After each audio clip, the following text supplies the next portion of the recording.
ప్రభుని గణపరచుటకు ప్రభుని గురించిన శ్రేష్టమైన ధన్యతను బట్టి ఆ దేవునికి వందనస్తులమైంచున్నాం. గమనించండి, ఈ దినమున మనకు ర్యాలీ చేపట్టి లేట్గానే స్టార్ట్ అయింది కాబట్టి ఇంకా లేట్ అవుతుంది అనుకోవద్దు. ఎందుకంటే స్టార్ట్ చేయడమే మనం లేట్గా స్టార్ట్ చేసాము. మరొక మాట కూడా నేను జ్ఞాపకం చేసుకున్నా, ఈ యొక్క 40 దినముల లెంట్ డేస్లో ఉపవాసం ఉంటున్నవారు ఉంటున్నారు, నిబంధన ప్రార్థనలు చేసుకుంటున్నారు. ఒకవేళ ఇంతవరకు ఏ నిబంధన కానీ ఉపవాస కానీ ప్రార్థన లేనటి వారు దేవుని చిత్తమైతే ఈ చివరి వారమైనా కూడా మీరు ఉపవాస దినాలుగా ప్రతిష్ఠించుకోనండి. ఇది పరిశుద్ధ వారము, ఇది చివరి వారము. ఈ దినం నుండే హోలీ వీక్ అంటారు. ఈ దినం నుండే హోలీ వీక్ ప్రారంభించబడింది, పరిశుద్ధ చివరి వారము. కాబట్టి ఈ దినం నుండి అయినా, లేదంటే ఇవాళ వింటున్నారు కాబట్టి రేపటి నుండి అయినా కూడా ఈ చివరి వారం అంతా కూడా ప్రభు సన్నిధిలో ఉపవాస దినాలుగా, సంవత్సరానికి ఒక మారు ఈ ప్రత్యేకింపబడిన దినాలు కాబట్టి మీరు ఉపవాస ప్రార్థనలో గడిపితే మంచిదని నేను దేవుని నామమున దేవుని సేవకునిగా నేను మిమ్మల్ని మీకు జ్ఞాపకం చేస్తూ మిమ్మల్ని ప్రోత్సాహపరుస్తున్నాను. హల్లెలూయా. చూడండి, ఈ దినం కొరకైన లేఖన భాగంలో చదువుకుందాం. నిర్గమకాండము 34వ అధ్యాయము 19-20 వచనములను చదువుకుందాం. ప్రతి తొలిచూలు పిల్లయు నాది, నీ పశువులలో తొలిచూలు అయిన ప్రతి మొగది దూడయే గాని గొర్రె పిల్లయే గాని అది నాదగును. గొర్రె పిల్లను ఇచ్చి గాడిద తొలి పిల్లను విడిపింపవలను. దాని విమోచింపని ఎడల దాని మెడను విరగదీయవలను. నీ కుమారులలో ప్రతి తొలిచూలు వానిని విడిపింపవలను. నా సన్నిధిని వారు బట్టి చేతులతో కనబడవలదు. హల్లెలూయా. చూడండి, ఈ దినమున ప్రభువు అనుగ్రహిస్తున్న సందేశము, గొర్రె పిల్లను ఇచ్చి గాడిద తొలి పిల్లను విడిపింపవలను. దాని విమోచింపని ఎడల దాని మెడను విరుగదీయవలెను.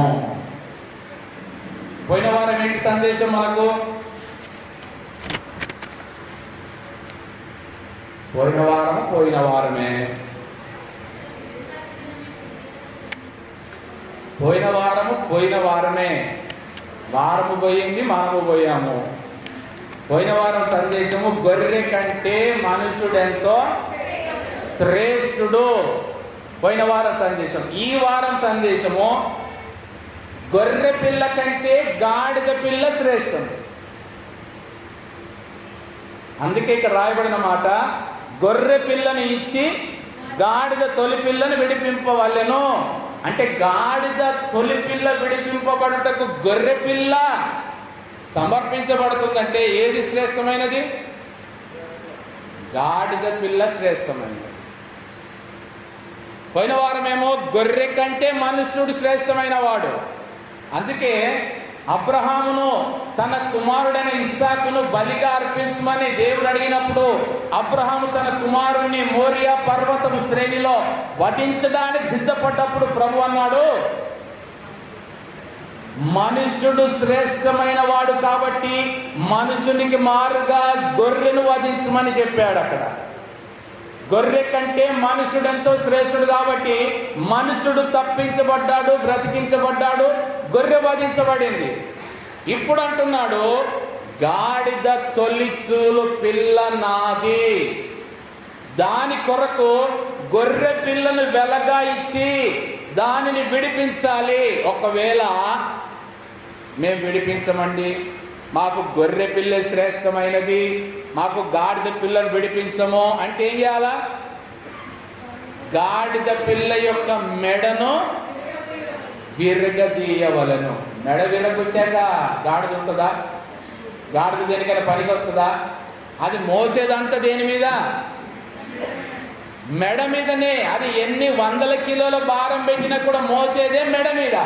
ఆ మెడను విరగదీశాక అది ఉంటే ఎంత లేకుంటే ఎంత, చూడ్డానికి చూపులకు మాత్రమే పనికి వస్తుంది. అది పుల్ల మోయడానికి కూడా పనికిరాదు. అంటే ఒక శ్రేష్టమైన భారవాహక గాడిద పిల్ల విడిపించబడాలంటే దాని కొరకు ఒక శ్రేష్టమైన గొర్రె పిల్ల సమర్పించబడాలా. ఈ దినమున మట్టలాదివారం మనమని మనందరికీ తెలుసు. ఒక్క కమలాపూర్ వాళ్ళకే తెలుసా? ప్రపంచం మొత్తానికి తెలుసు ఈ దినము. గట్టిగా చప్పట్లు కొట్టి ప్రభుని కనపరచుదాం. ప్రపంచ యావత్తు ఈ దినమున ప్రభువైన యేసుక్రీస్తును ప్రతి స్థలములో కూడా జ్ఞాపకం చేసుకుంటూ ఆరాధించే దినము. యేసుక్రీస్తు గాడిద పిల్ల మీద 2024 సంవత్సరాల క్రితము యెరూషలేములోనికి జయోత్సవముతో ప్రవేశించినాడంట అని అన్యులు, క్రైస్తవేతరులు, ప్రతి జాతి వారు కూడా ఎరిగిన దినము ఈ దినము. ఎందుకొరకు ప్రభువు యెరూషలేములోనికి ప్రవేశించాడో మనకు తెలుసు. చాలాసార్లు మనం విన్నాము. ఆయన అపవాదిని ఎదిరించడానికి, ఆయనకు యెరూషలేములో మరణం ఉన్నదని తెలిసినా కూడా శాస్త్రులు పరిసయ్యులు వచ్చి, పిలాతు హేరోదు నీ మీద కుట్ర చేయుచున్నారు, నిన్ను చంపడానికి చూస్తున్నారు, నువ్వు ఎక్కడికైనా పారిపోమ్మని సెలవిచ్చినా కూడా భయపడలేదు, పారిపోలేదు. ధైర్యముగా యెరూషలేములోనికే ప్రవేశించినటువంటి ఈ దినము.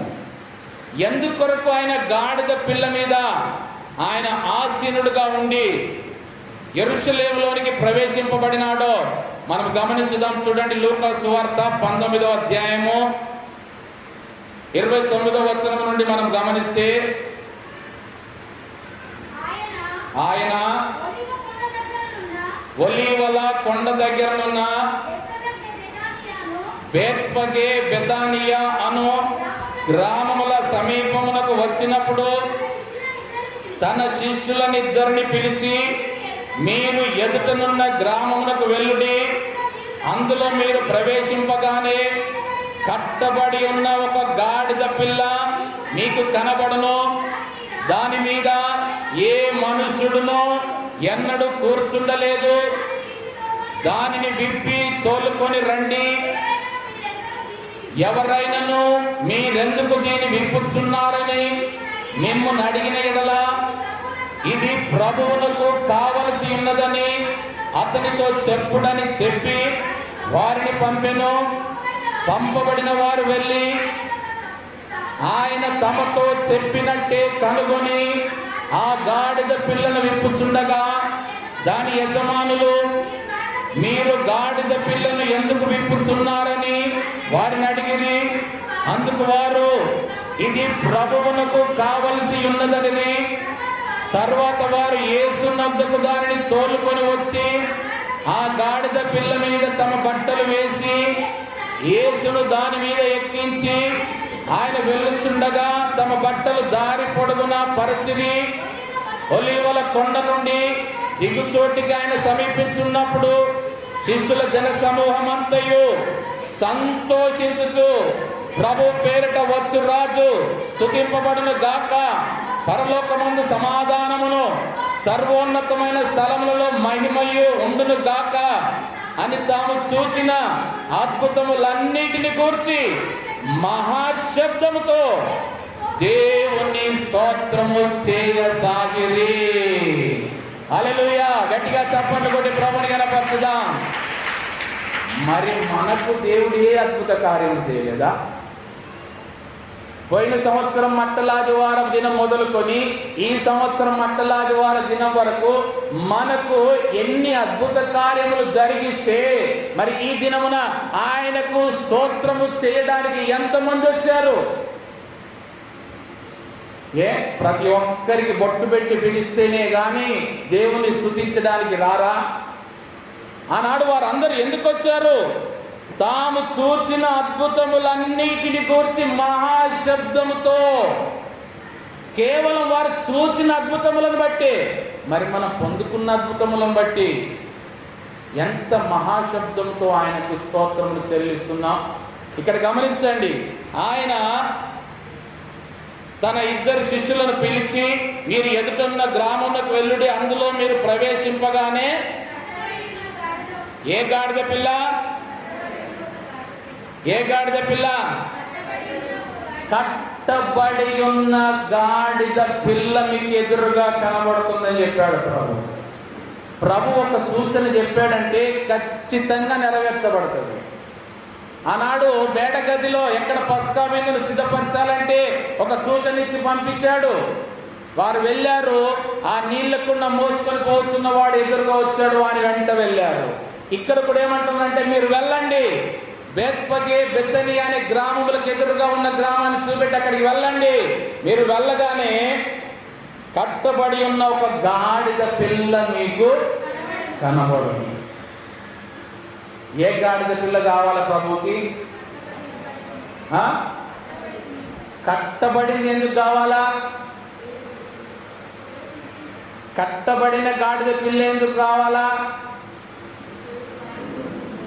ఏ విడిగా ఫ్రీగా తలుపు లేకుండా తాడు లేకుండా ఇష్టానుసారంగా తిరిగే గాడిద పిల్ల ఎందుకు అవసరం లేదు ప్రభుకి? కట్టబడింది ఎందుకు కావాలా? ఒక్కసారి విప్పేస్తే అది ఎక్కడికి వెళుతుందో తెలియదు, ఎవరి దగ్గరికి వెళుతుందో తెలియదు, ఎవరు దాని మీద కూర్చున్నారో తెలియదు, ఎవరు దానిని తమ వాహనముగా వాడుకున్నారో తెలియదు. విడుదల పొందినది, విచ్చలవిడిగా తిరిగేది ఆయనకు అవసరం లేదు. ఆయనకు కట్టబడిన గాడిద పిల్ల కావాలా? ఇంతవరకు ఎవ్వరునో ఎప్పుడునో ఆ గాడిద పిల్ల మీద కూర్చొనని గాడిద పిల్ల కావాలా? ఆ స్థానం ఆయనకు కావాలా? ఇంతవరకు ఎవరు ఆక్రమించని స్థానము, ఇంతవరకు ఎవరు కూర్చుండని స్థానము, ఇంతవరకు ఎవరు కూడా దాని మీద చెయ్యి వేయనటువంటి ఆ స్థానము ప్రభుకు కావాలా? మరి నీ హృదయము అలా కట్టబడి ఉంటున్నదా? నీ హృదయములో ఇప్పటి వరకు ఎవ్వరు, ఎలాంటి వారు, ఏ రూపమైనా, ఏ ప్రతిరూపమైనా, నీ ఆశలైనా, నీ కోరికలైనా, నీకున్నటువంటి నిన్ను పాపములోనికి నడిపించే ఏ దురాశలైనా నీ హృదయాన్ని ఏలుబడి చేస్తున్నాయా? లేదా కట్టబడిన స్థితిలో కేవలం ప్రభువుకు మాత్రమే ప్రత్యేకించబడిన ఆ స్థలము ఆయన కొరకు కలిగి ఉన్నామా? ఏ గాడిద పిల్ల మనమై ఉన్నామో? కట్టబడిన గాడిద పిల్లనా? విచ్చలవిడిగా ఇష్టానుసారముగా తిరుగుతున్న గాడిద పిల్లనా? ఆ ప్రభుకు కావలసినటువంటి శ్రేష్టమైన స్థానము, దాని మీద ఏ మనుషుడును ఎన్నడూ కూర్చుండలేదు, దానిని విప్పి తోలుకొని రండని ప్రభువు వారికి తెలియచేస్తున్నాడు. గమనించండి, అలాంటి గాడిద పిల్లకు ఉండవలసిన ఉన్నటువంటి ప్రత్యేక లక్షణాలను మనం ఈ దినమున ధ్యానిస్తుంటున్నాం. హల్లెలూయా.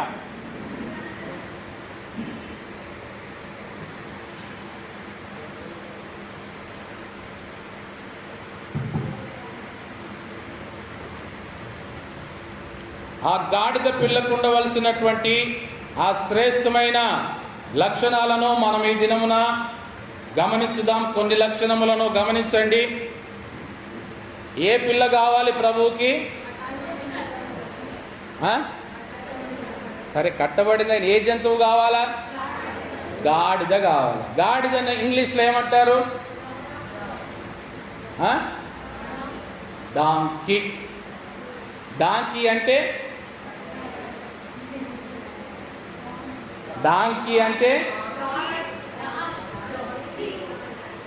డాంకీ అంటే రెండు పదాలు సపరేట్ చేయండి. Don key. Donkey spelling DONKEY.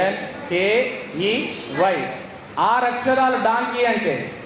6 అక్షరాల్లో మొదటి 3 అక్షరాలు D, డాన్. రెండో 3 అక్షరాలు KEY, కీ, తాళం చెయ్యి. Don key. డాన్ అంటే దొర. డాన్ అంటే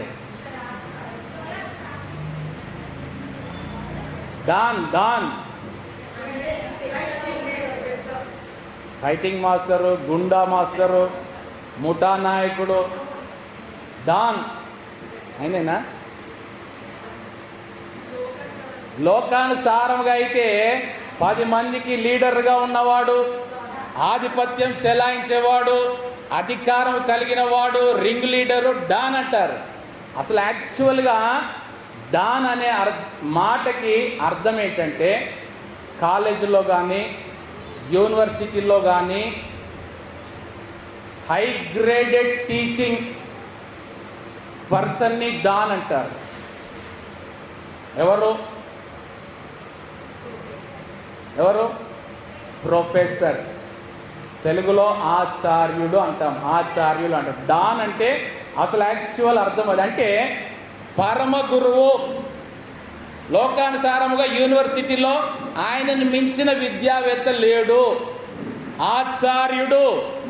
అన్ని రకముల అనుభవములు, విద్యా జ్ఞానమును కలిగిన వాడు డాన్. అయితే మన బైబిల్ ప్రకారముగా మన డాన్ ఎవరు? ప్రభు అయిన యేసుక్రీస్తు, పరమ గురువు. ఈ డాన్ కీలో ఉన్నటువంటి 6 లక్షణాలను మనం జ్ఞాపకం చేస్తున్నాం. మొదటి అక్షరం ఏంటిది? D for dedication. యేసుక్రీస్తులో ఉన్నటువంటి ప్రత్యేకత డెడికేటెడ్ టు టెంపుల్. మందిరానికి ఆయన తన్ను తాను సమర్పించుకున్నవాడు. చూడండి ఆ గాడిద లక్షణం ఏంటో యెషయా గ్రంథం 1వ అధ్యాయం 3వ వచనం మనందరికి తెలిసిన మాట. యెషయా 1:3. ఎద్దు తన కామందు నెరుగును, గాడిద సొంతవాని దొడ్డి తెలుసుకొనును. ఇశ్రాయేలుకు తెలివి లేదు, నా జనులు యోచింపరు. ఎద్దు తన కామందు నెరుగును, గాడిద ఏంటి తెలుసా అంట? గాడిదకు సొంతవాని దొడ్డి. ఏది సొంతవాని దొడ్డో? ఏది అన్యుని దొడ్డో? ఏది నా యజమానుడు నా కొరకు నిర్మించాడో? ఏది నా యజమానుడు నాకు కావలసిన మేతను సిద్ధపరుస్తాడో?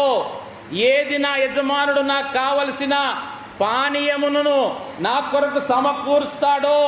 ఆ దొడ్డి, ఆ శాల, ఆ మందిరమును ఎరిగినదే గాడిద. అది ఎక్కడెక్కడన్నా తిరగని, ఉదయమంతా ఏ పనుల మీద ఎక్కడన్నా తిరగని, కానీ సాయంకాలం వచ్చిందంటే తన సొంత యజమానుడు తన కొరకు నిర్మించిన ఆ దొడ్డిలోని మాత్రమే అది బస చేస్తుంది. ఆ గాడిదకున్న ప్రత్యేక లక్షణం అది. ఎద్దులకు, మిగతా జంతువులకు లేదు కాబట్టి రాయాలి. అవేంటంటే ఎక్కడ షెల్టర్ దొరికితే పోయి అక్కడ పడి ఉంటాయి. గాడిదకున్న ప్రత్యేక లక్షణం ఏంటంటే అది ఎక్కడ పడుకోదు, ఎక్కడ నిమ్మలంగా ఉండదు. ఏది దొరికింది కదా అని అక్కడికి వెళ్ళిపోదు. అది ఎప్పుడు నిమ్మలం కలుగుతుంది దానికంటే తన సొంత యజమానుని దొడ్డిలోనికి వచ్చి సేద తీరితేనే తప్ప. అది గాడిద యొక్క డెడికేషన్. తన యజమానుని దొడ్డి, తన కొరకు ఏర్పాటు చేయబడిన దొడ్డి, తనకు మేత దొరికే స్థలము, తనకు నీరు దొరికే స్థలము, తనకు కాపుదల కలిగించబడే స్థలము.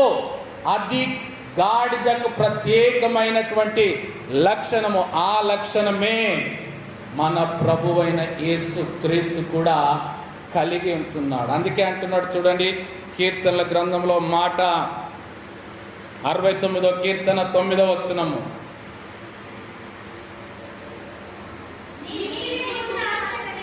నీ ఇంటిని గూర్చిన ఆసక్తి నన్ను భక్షించి ఉన్నది, నిన్ను నిందించిన వారి నిందలు నా మీద పడి ఉన్నవి. ఇది ప్రభువునకు కలిగిన ఆసక్తి.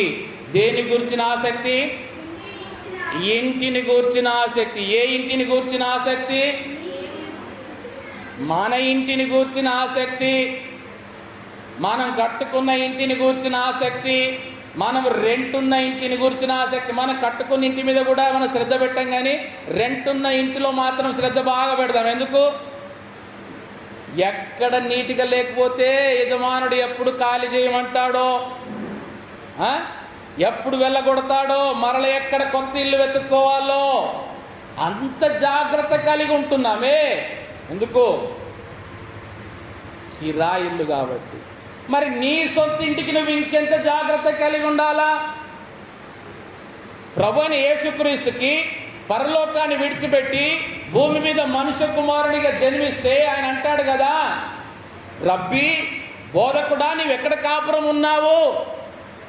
మాకు తెలుపుము, మేము నీతో పాటు వస్తామంటే నక్కలకు బొరియలున్నాయి, ఆకాశ పక్షుల గూళ్ళున్నాయి, మనుష్య కుమారుడు తల వాల్చుకొనుటకు స్థలము లేదు.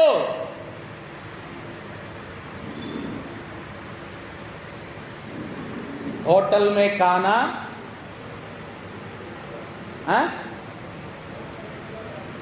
మసీద్ మే సోనా.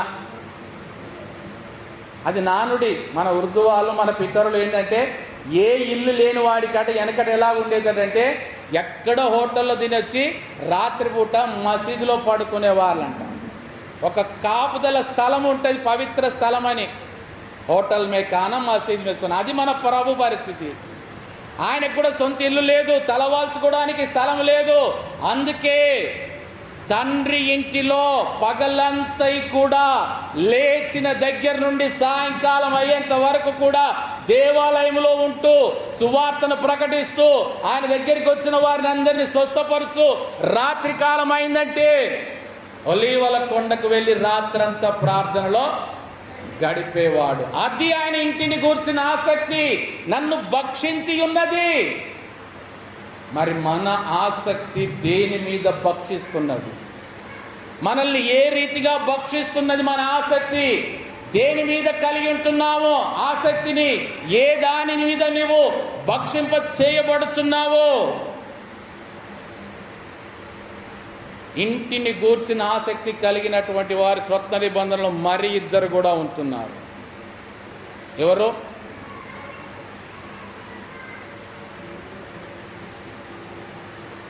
సుమయోను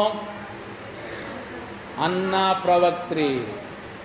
దేవాలయమును విడిచిపెట్టక వారి వృద్ధాప్యము వరకు కూడా యేసు క్రీస్తు యొక్క రాక కొరకు ఎదురు చూస్తూ ఆసక్తి చేత భక్షించబడ్డారు. తమ జీవిత కాలం అంతా కూడా మందిరాన్ని విడిచిపెట్టి వెళ్ళలేదు. ఎందుకు?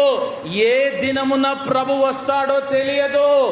అది మనము కలిగి ఉండాల్సిన రెండవ రాకడలో.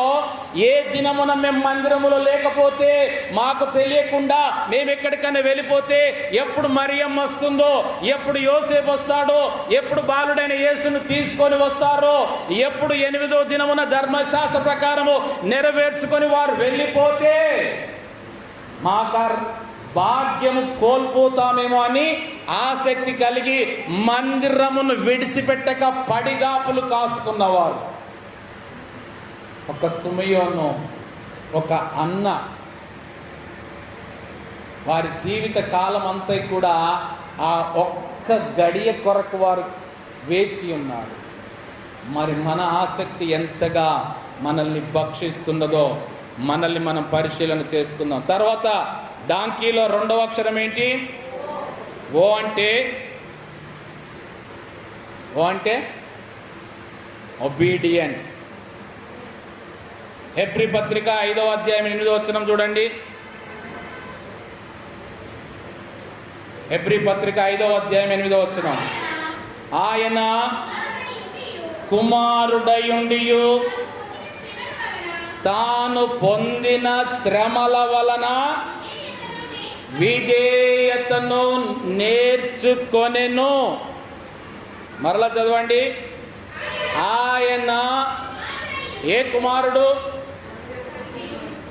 దేవుని కుమారుడై ఉండియు తాను పొందిన శ్రమల వలన విధేయతను నేర్చుకొనెను. తండ్రి యొద్ద ఆయనకు విధేయత లేదా? దేవుడేనా? దేవుడి పోలిక కలిగిన వాడేనే, దేవుని కుమారుడే. దేవుని కుమారుడికే విధేయత నేర్చుకోవలసిన అవసరం ఏంటి? విధేయత లేకుండా జన్మించాడా? వాళ్ళ తల్లిదండ్రులు ఏమైనా అవిధేయులా? వారి తల్లిదండ్రులు ఏమైనా ధర్మశాస్త్రానికి వ్యతిరేకముగా ప్రవర్తించిన వారా? వారి తల్లిదండ్రులు ఎందుకు పనికిరాని వారు కాకపోతే వారిని ఏర్పాటు చేసుకొని వారింట్లో కుమారుడిగా ఎందుకు జన్మింపజేశాడు? అంత అవిధేయతల ఇంట్లో జన్మించాడు కాబట్టి శ్రమల వలన విధేయత నేర్చుకొనవలసి వచ్చింది. అప్పుడప్పుడు పెద్దగయ్యాక కోప్పడతాం పిల్లల్ని. చిన్నప్పుడు మీ ఇంట్లో మీ అమ్మ నాయన నేర్పిస్తే బాగుండురా మీకు. వాళ్ళు నేర్పియకనే మీరు ఇట్లా తయారయ్యిండ్రు. చిన్నప్పుడే మొక్క ఉన్నప్పుడే మిమ్మల్ని వంచితే బాగుండేది. మొక్కై వ్రంగనిదే మ్రానై వంగునా. మరి యేసు ప్రభుకి ఎందుకు అలాంటి పరిస్థితి వచ్చింది? తాను కుమారుడై ఉండియు తాను పొందిన శ్రమల వలన విధేయతను నేర్చుకున్నాడు. మరి ఒక శ్రమ వస్తే ఇది నా విధేయత కొరకే అని ప్రభు అయిన యేసుక్రీస్తు ఎలా నేర్చుకున్నాడో మరి మనము అలాగ నేర్చుకోగలుగుతున్నామా?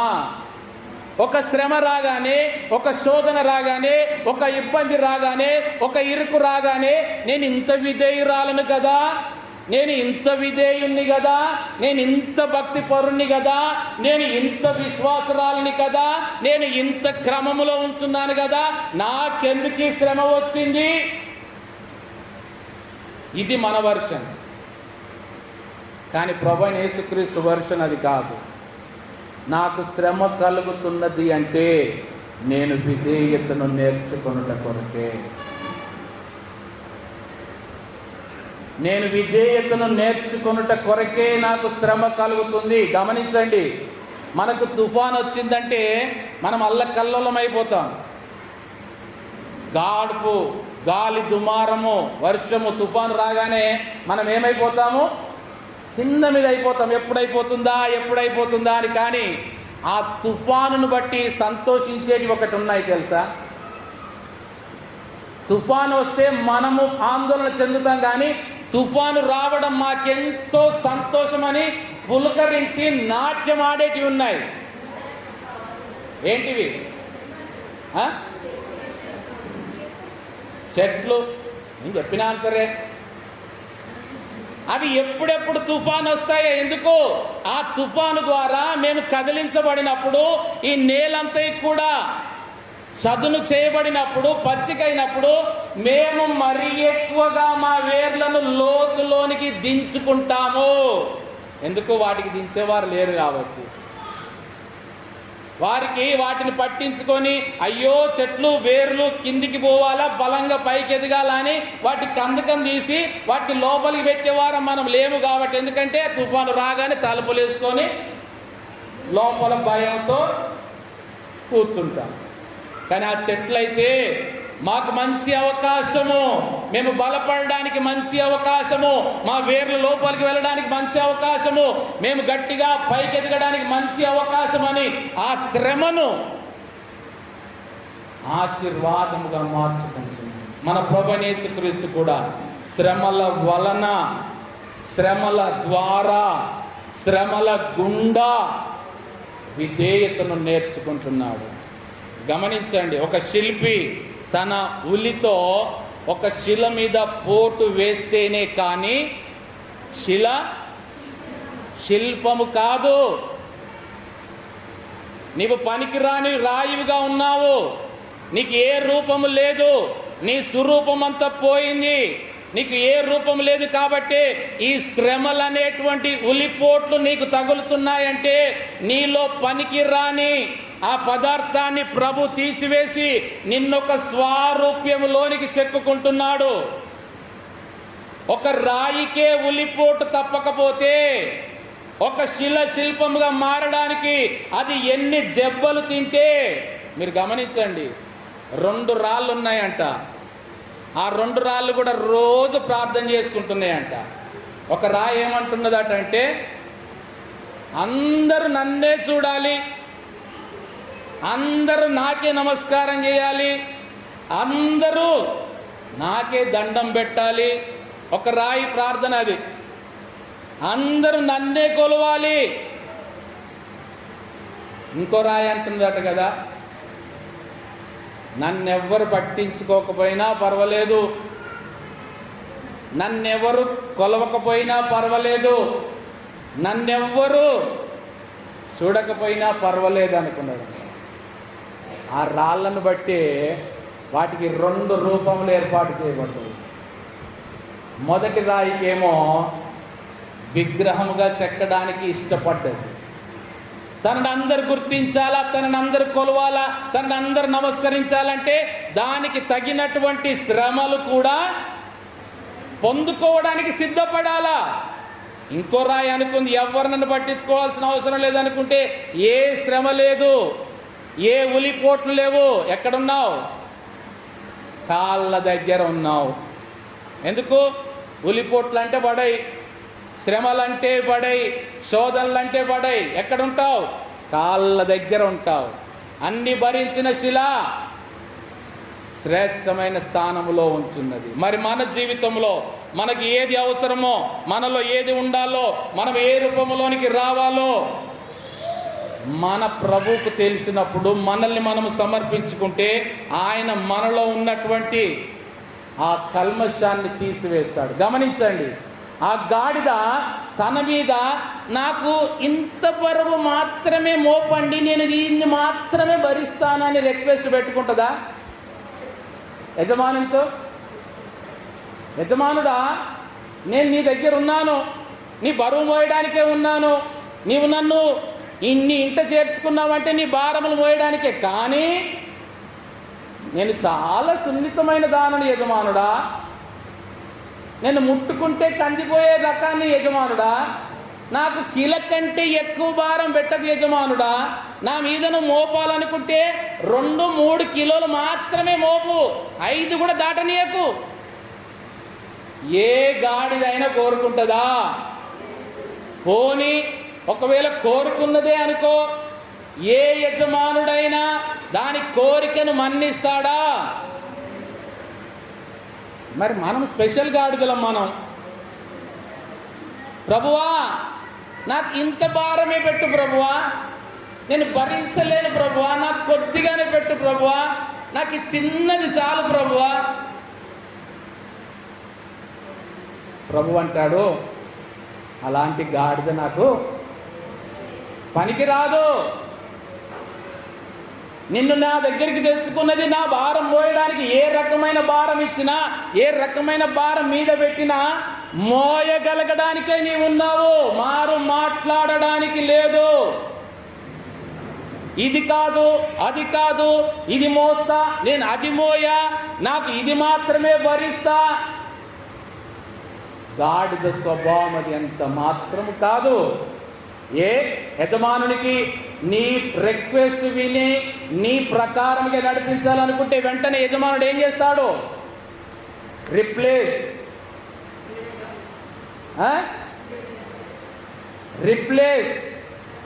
మార్చు.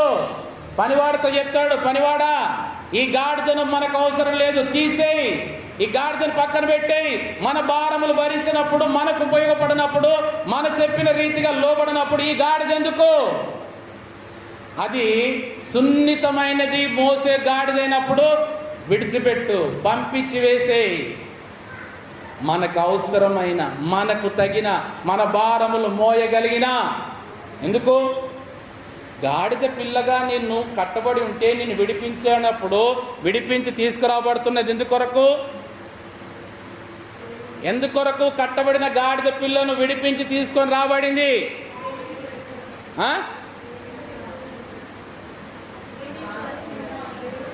యేసు ప్రభువుని మోయడానికి. మరి యేసు ప్రభు భారాన్ని నేను మోయలేనప్పుడు నిన్ను కట్టు నుండి విడిపించుకొచ్చి ఏం లాభము? నన్ను ఎక్కడికి పట్టుకుపోతున్నారండి? ఆ శిష్యులను అడుగుతుంది గాడిద. ఏ గాడిద? 2024 సంవత్సరం గాడిద. అది 2024 సంవత్సరం పుట్టింది కాబట్టి ఏం అడగలే, తోలుకొని పోతే ఎంబడి తోలుకుపోయింది. కానీ ఈ 2024 సంవత్సరం గాడిద అడుగుతుంది కదా, అయ్యలారా మీరు నా కొరకు వచ్చారు, మంచిదే. నా కట్లు విప్పుతున్నారు, మంచిదే. నా యజమానుడు ఇంతకాలం నన్ను కట్టిపడేశాడు, ఎవరు విప్పుతారా అని ఎదురు చూస్తున్నాను. అయ్యలారా మీరు నన్ను విప్పుతున్నారు, మంచిదే. కానీ నన్ను ఎక్కడికి తీసుకెళ్తున్నారు? ఏ భారం మోయడానికి తీసుకెళ్తున్నారు? ఎంత భారం మోయడానికి తీసుకెళ్తున్నారంటే శిష్యులు అంటున్నారు, అమ్మా నీవు నా ప్రభువుకి కావాలి. అవునా? నీ ప్రభువు ఎంత బరువు ఉంటాడు? నా ప్రభువా 75 కిలోలు ఉంటాడు. అమ్మో, 75 కిలోల బరువు నేను మోయాలా? నేను ఎప్పుడు మోయలేదే, ఎవరు నా మీద ఇంతవరకు కూర్చుండలేదే, ఆ భారం మోసినట్టుగా నాకు అనుభవం లేదే. మరి నేను మోయగలనా? ఒకవేళ మరి మోస్తూ ఎక్కడైనా పడేస్తే? ఇది 2024 గాడిద ప్రశ్నలు. నయమైంది, బతికిపోయింది 2024 ముందు పుట్టి యేసు ప్రభు కొరకు. ఆయన భారం ఎంతో తెలియదు. ఎప్పుడు ఏ వ్యక్తులను కూడా కూర్చున్నబెట్టుకున్న అనుభవం లేదు. ఎప్పుడు ఎవరి కొరకు వాడబడిన అనుభవం లేదు. అయినప్పటికీ కూడా మారు మాట్లాడకుండా ప్రభువు కొరకు నడిపించబడిన గాడిద, విధేయత కలిగిన గాడిద.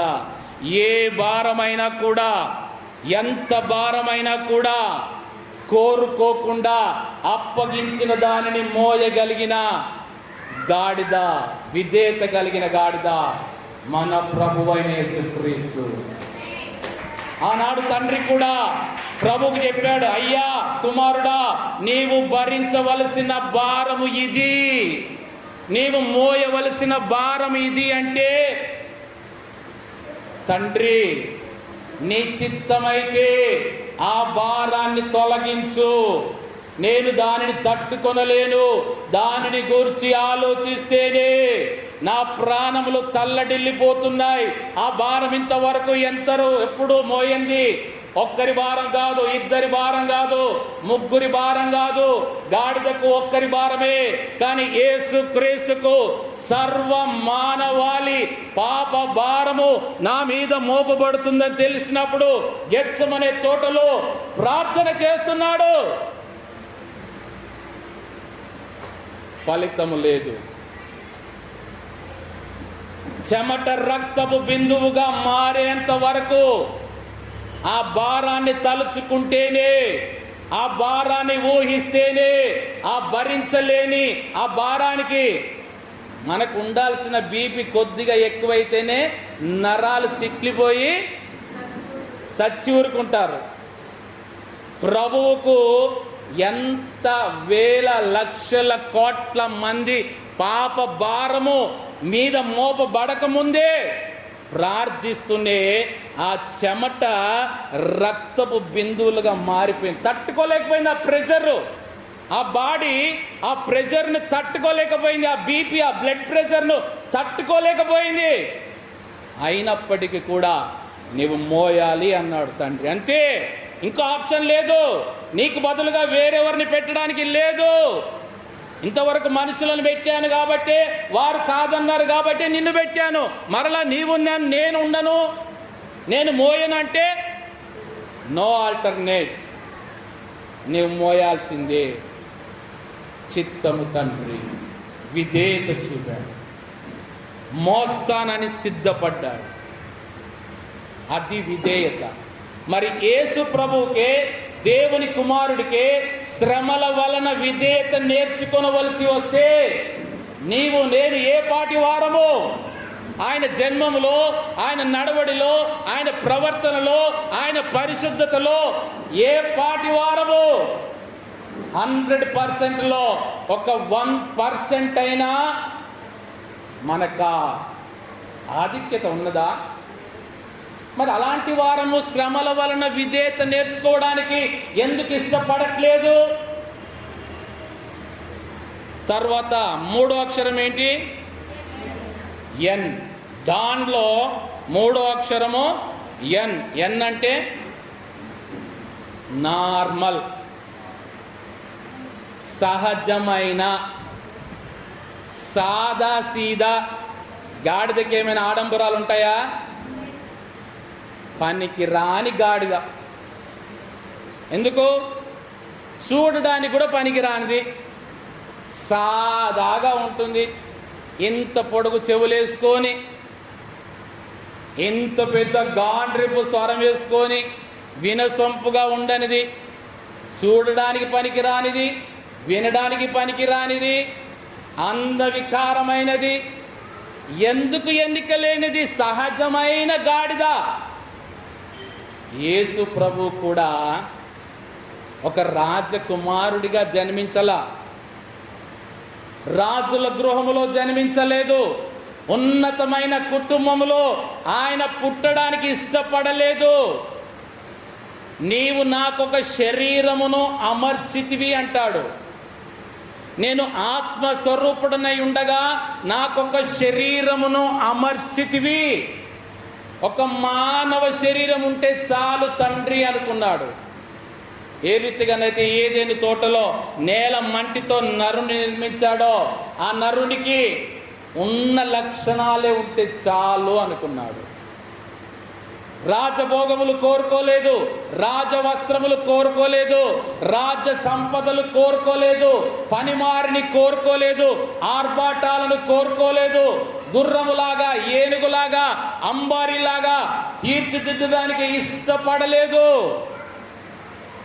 ఉన్న రీతిగానే ఒక సాధారణమైన వ్యక్తిగా, ఒక వడ్రంగి వాడిగా, ఒక వడ్రంగి కుటుంబంలో ఆ దినము పని చేస్తేనే కానీ పూట గడవనటువంటి ఆ కుటుంబంలో జన్మించడానికి ఇష్టపడ్డాడు.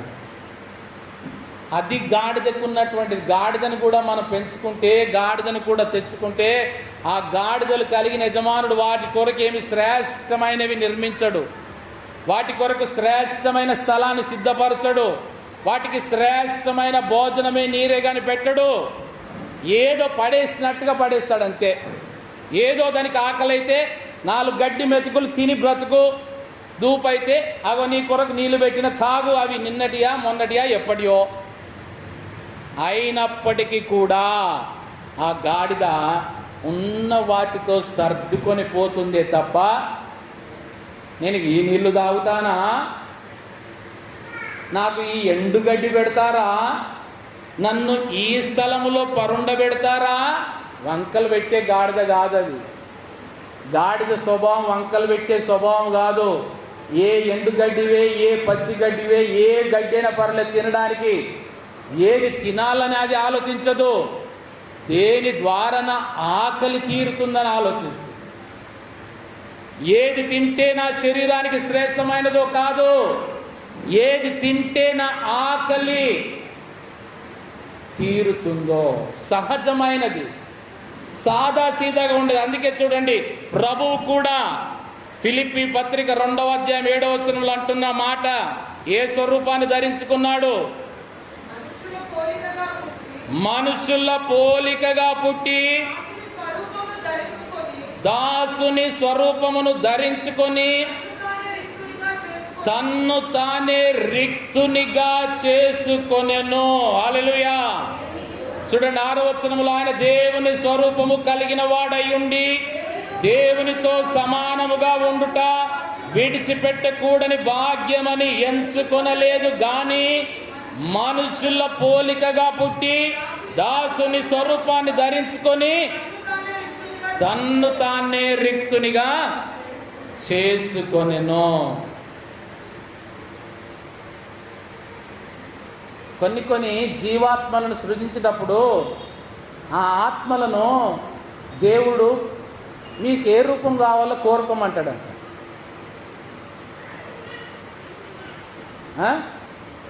ఒకవేళ అలాంటి అవకాశం వాటికి వస్తే మీకు ఏ రూపం కావాలో కోరుకోమంటే అన్నీ ఎక్కువగా ఏం కోరుకుంటున్నాయటంటే నేను ఏనుగు రూపం కావాలని కోరుకుంటున్నాయట. ఎందుకు? రాజులనే నా మీద నేను ఊరేగింపు చేసుకుంటాను, రాజ సవారిగా ఉంటాను, నేను హుందాగా ఉంటాను, నా పెద్ద ఆకారం నాది అని. ఆ తర్వాత ఎక్కువగా కోరుకునేటి ఏంటంట? గుర్రాలు. నా మీద స్వారీ చేస్తే నేను తీసుకెళ్లి విజయమునిస్తాను, యుద్ధంలో నేను వారికి సహాయపడతానని కోరుకుంటున్నాయట. అన్ని తమ తమ ఇష్టానుసారంగా కోరుకుంటే లాస్ట్కి మిగిలిపోయిన రూపమే గాడిద రూపం. దాన్ని కోరుకోవడానికి అవకాశాలు లేవు, దానికి అసలు ఆప్షన్సే లేవు. ఎందుకు? అన్ని లిస్టు ఫిల్ అయిపోయినాయి. అయ్యా కోరుకోవడానికి ఏమున్నదయ్యా, ఉన్న గాడిద రూపమే నాకు ధరింపజేయి. ప్రభు అయిన యేసుక్రీస్తు కూడా ఆయన దేవుని కుమారుడై ఉండియు, దేవుని స్వరూపము కలిగిన వాడై ఉండియు, దేవునితో సమానముగా ఉండుట విడిచిపెట్టకూడని భాగ్యమని ఎంచుకొనలేదు గాని మనుషుల పోలికగా పుట్టి దాసుని స్వరూపమును ధరించుకొన్నవాడుగా ఉంటున్నాడు. తన్ను తానే రిక్తునిగా చేసుకుంటున్నాడు. హల్లెలూయా. రిక్తునిగా అంటే తన్ను తానే రిక్తునిగా చేసుకుంటున్నాడు. లేని వాటిని తీసుకొచ్చి మీద పడేసుకోవట్లేదు. ఉన్న బంధకముల నుండి ఒక్కొక్కటిగా విడగొట్టుకొని రిక్తునిగా చేసుకుంటున్నాడు. ఏ బంధకము లేనివాడుగా. ఎందుకు? ఒక రాజకుమారుడిగా ఉంటే ఆ బంధకంలో బంధించబడాలా, ఒక కట్టుబాటులో ఉంటే వాటి ప్రకారం నడుచుకోవాలా. నాకు ఇవేమి వద్దు.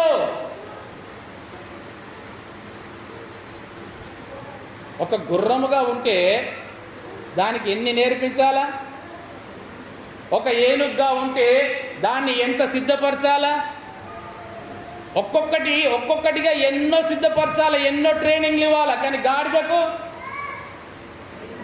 ఏ ట్రైనింగ్ అవసరం లేదు. ఏం లేదు, సింపుల్గా బైబిల్ పట్టుకొని వెళ్తే చాలు. దానికేమైనా ట్రైనింగ్ అవసరమా? ఏమున్నది? ఒక మూట తీయాలా, బరువు మూట తీయాలా, దాన్ని నడు మీద వేయాలా, నడుమంటే నడిచిపోవాలా. దానికి ఏం ట్రైనింగ్ అవసరం? అందుకే ప్రభు కూడా తన్ను తాను రిక్తుని చేసుకుంటున్నాడు. నేను భారము మోయడానికే ఇష్టపడుతున్నాను. గాడిద ఎప్పుడు కూడా భారం మోయడానికి ఇష్టపడుతుందా, తన భారాన్ని మోయించుకోవడానికి ఇష్టపడుతుందా? మనుష్య కుమారుడు పరిచారము చేయించుకొనుటకు రాలేదు గాని పరిచారము చేయుటకులే వచ్చెను. గాడిద కూడా భారములను మోయుటకే వచ్చెను గాని తన భారాన్ని మోయించుకొనుటకు రాలేదు. అది సాదా సీదా స్వభావం, నార్మల్ లైఫ్. ఒక వడ్రంగి వారి కుటుంబంలో జన్మించడానికి ఇష్టపడ్డాడు. ఫరో కుమారునిగానో, హేరోదు కుమారునిగానో, పిలాతు కుటుంబంలోనో ఉన్నతమైన కుటుంబాలను ఆయన కోరుకోలేదు. పశువుల పాకలో పరుండబెట్టడానికి ఇష్టపడ్డాడు. జంతువులనే తన స్నేహితులుగా, బాల్య స్నేహితులుగా వాటితోటి గడపడానికి ఏదైనా తోటలో ఆదాము అవ్వలకు జంతువులు ఏ రీతిగా మొదట స్నేహితులుగా ఉన్నారో నేను కూడా అలాగే పశువుల పాకలో, ఆ పశువుల తొట్టిలో పశువులతో పరుండడానికి ఇష్టపడుతున్నాను అంటున్నాడు. అందుకే మొట్టమొదటిగా పశువుల పాకలో ఎక్కువ యేసుప్రభుతో స్నేహం చేసింది గాడిదలే ఉన్నట్టున్నారు. ఎందుకు? ఆ కాలంలో జనసంఖ్య రాసుకోవడానికి ఎక్కడెక్కడి నుంచో మరి ప్రయాణం చేసుకొని వచ్చేటి గాడిదలే కదా. ఎక్కువగా కట్టబడేటివి ఆ ప్రాంతంలో ఎక్కువగా ఉన్నాయి, గాడిదలకే ఫస్ట్ ప్లేసు.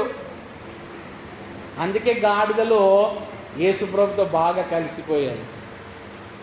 తర్వాత కీలో మొదటి వచనము, మొదటి మాట కే. కే అంటే కే అంటే కిన్స్మ్యాన్ రిడీమర్. కిన్స్మ్యాన్ రిడీమర్, సమీప బంధువుడు.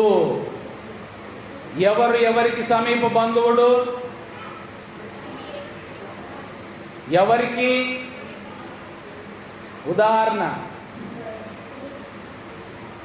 సమీప బంధువుని ధర్మము జరిగించబడిన స్త్రీ ఎవరు? రూతు. సమీప బంధువుడు బోయాజు. బోయాజు కంటే ముందుగా కూడా ఏమంటాడంటే, నాకంటే సమీప బంధువుడు ఒకడు నీకున్నాడు, వాడు నిన్ను విడిపించని ఎడల నేనే నీకు బంధువుని ధర్మమును జరిపించదును అంటున్నాడు. కిన్స్మ్యాన్ రిడీమర్ అంటే సమీప బంధువుడు. మనకు సమీప బంధువుడు ఎవరైనా ఉన్నారు అంటే, మనం ఆపద వచ్చింది, కష్టం వచ్చింది, నష్టం వచ్చింది, ₹1,00,000 అవసరం, నేను ఫోన్ కొట్టు, సెకండ్ మినిట్లో ఫోన్ స్విచ్ ఆఫ్ అవుతుంది. అయ్యో ఫోన్ స్విచ్ ఆఫ్ అయింది, ఛార్జింగ్ లేదండి, సిగ్నల్ లేదండి, లేకపోతే నీకు డబ్బులు వెంటనే పంపించేద్దు. అది సమీప బంధువుని లక్షణం. నేర్చుకుందామా? ఆల్రెడీ పాటిస్తూనే ఉన్నాము, మళ్ళీ కొత్తగా నేర్చుకునేది ఏంటి? ఆల్రెడీ దానిని PhD చేస్తున్నాము, మళ్ళీ కొత్తగా చేయాల్సింది ఏముంది? సమీప బంధువుడు అంటే ఎవరైనా ఒక వ్యక్తిని తన బంధకములో నుండి, వారు ఉన్న స్థితిలో నుండి వారిని విడిపించాలంటే మొదటగా వారి ఇరువురి మధ్య ఒక బంధం ఉండాల. వారి ఇరువురి వంశములు, గోత్రములు కూడా కలిసి ఉండాల. ఇవి ధర్మశాస్త్ర ప్రకారం సమీప బంధువుడికి ఉండాల్సిన అర్హతలు.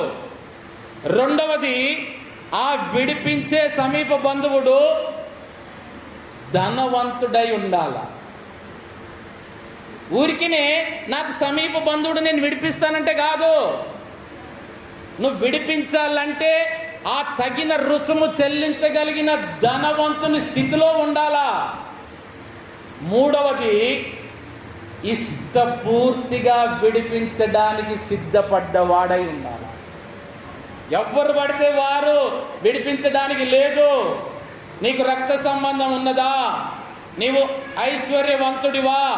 నీకు విడిపించే మనస్సు ఉన్నదా? ఈ మూడు కలిగి ఉంటేనే నీవు బంధువుని ధర్మమును జరిగించి విడిపించగలవు. గమనించండి, రూతుకి అడిగిందే వెంటనే బోయాజు నేను వెంటనే జరిపిస్తానని చెప్పాలా. ఏమన్నాడు? నాకంటే సమీప బంధువుడు నీకొకడు ఉన్నాడు. మరి మనకు ప్రభువు కంటే సమీప బంధువుడు ఒకడున్నాడు. ఎవడు వాడు? బా, ఎంత టక్కున గుర్తుకొస్తుందో, అంత క్లోజ్. మరి అంత జాంజిగిరిలో మరి మనం ఎంత జాంజిగిరిలం కాకపోతే సమీప బంధుడు అనగానే ఇలా విలువగానే అలా వచ్చేస్తున్నాడు. గమనించండి, బోయాజు మొదటి అవకాశం వాడికే ఇచ్చాడు. యేసు ప్రభువు కూడా మొదటి అవకాశం అపవాదికే ఇచ్చాడు. ఎందుకో? లోకంలో ఉన్నాము, లోకం మీద వాడికి అధికారాన్ని మనం అప్పచెప్పామండి. వాడికి అధికారం లేదు. ఆదామవ్వలు మన తాత అప్పగించాడు వాడికి అధికారము.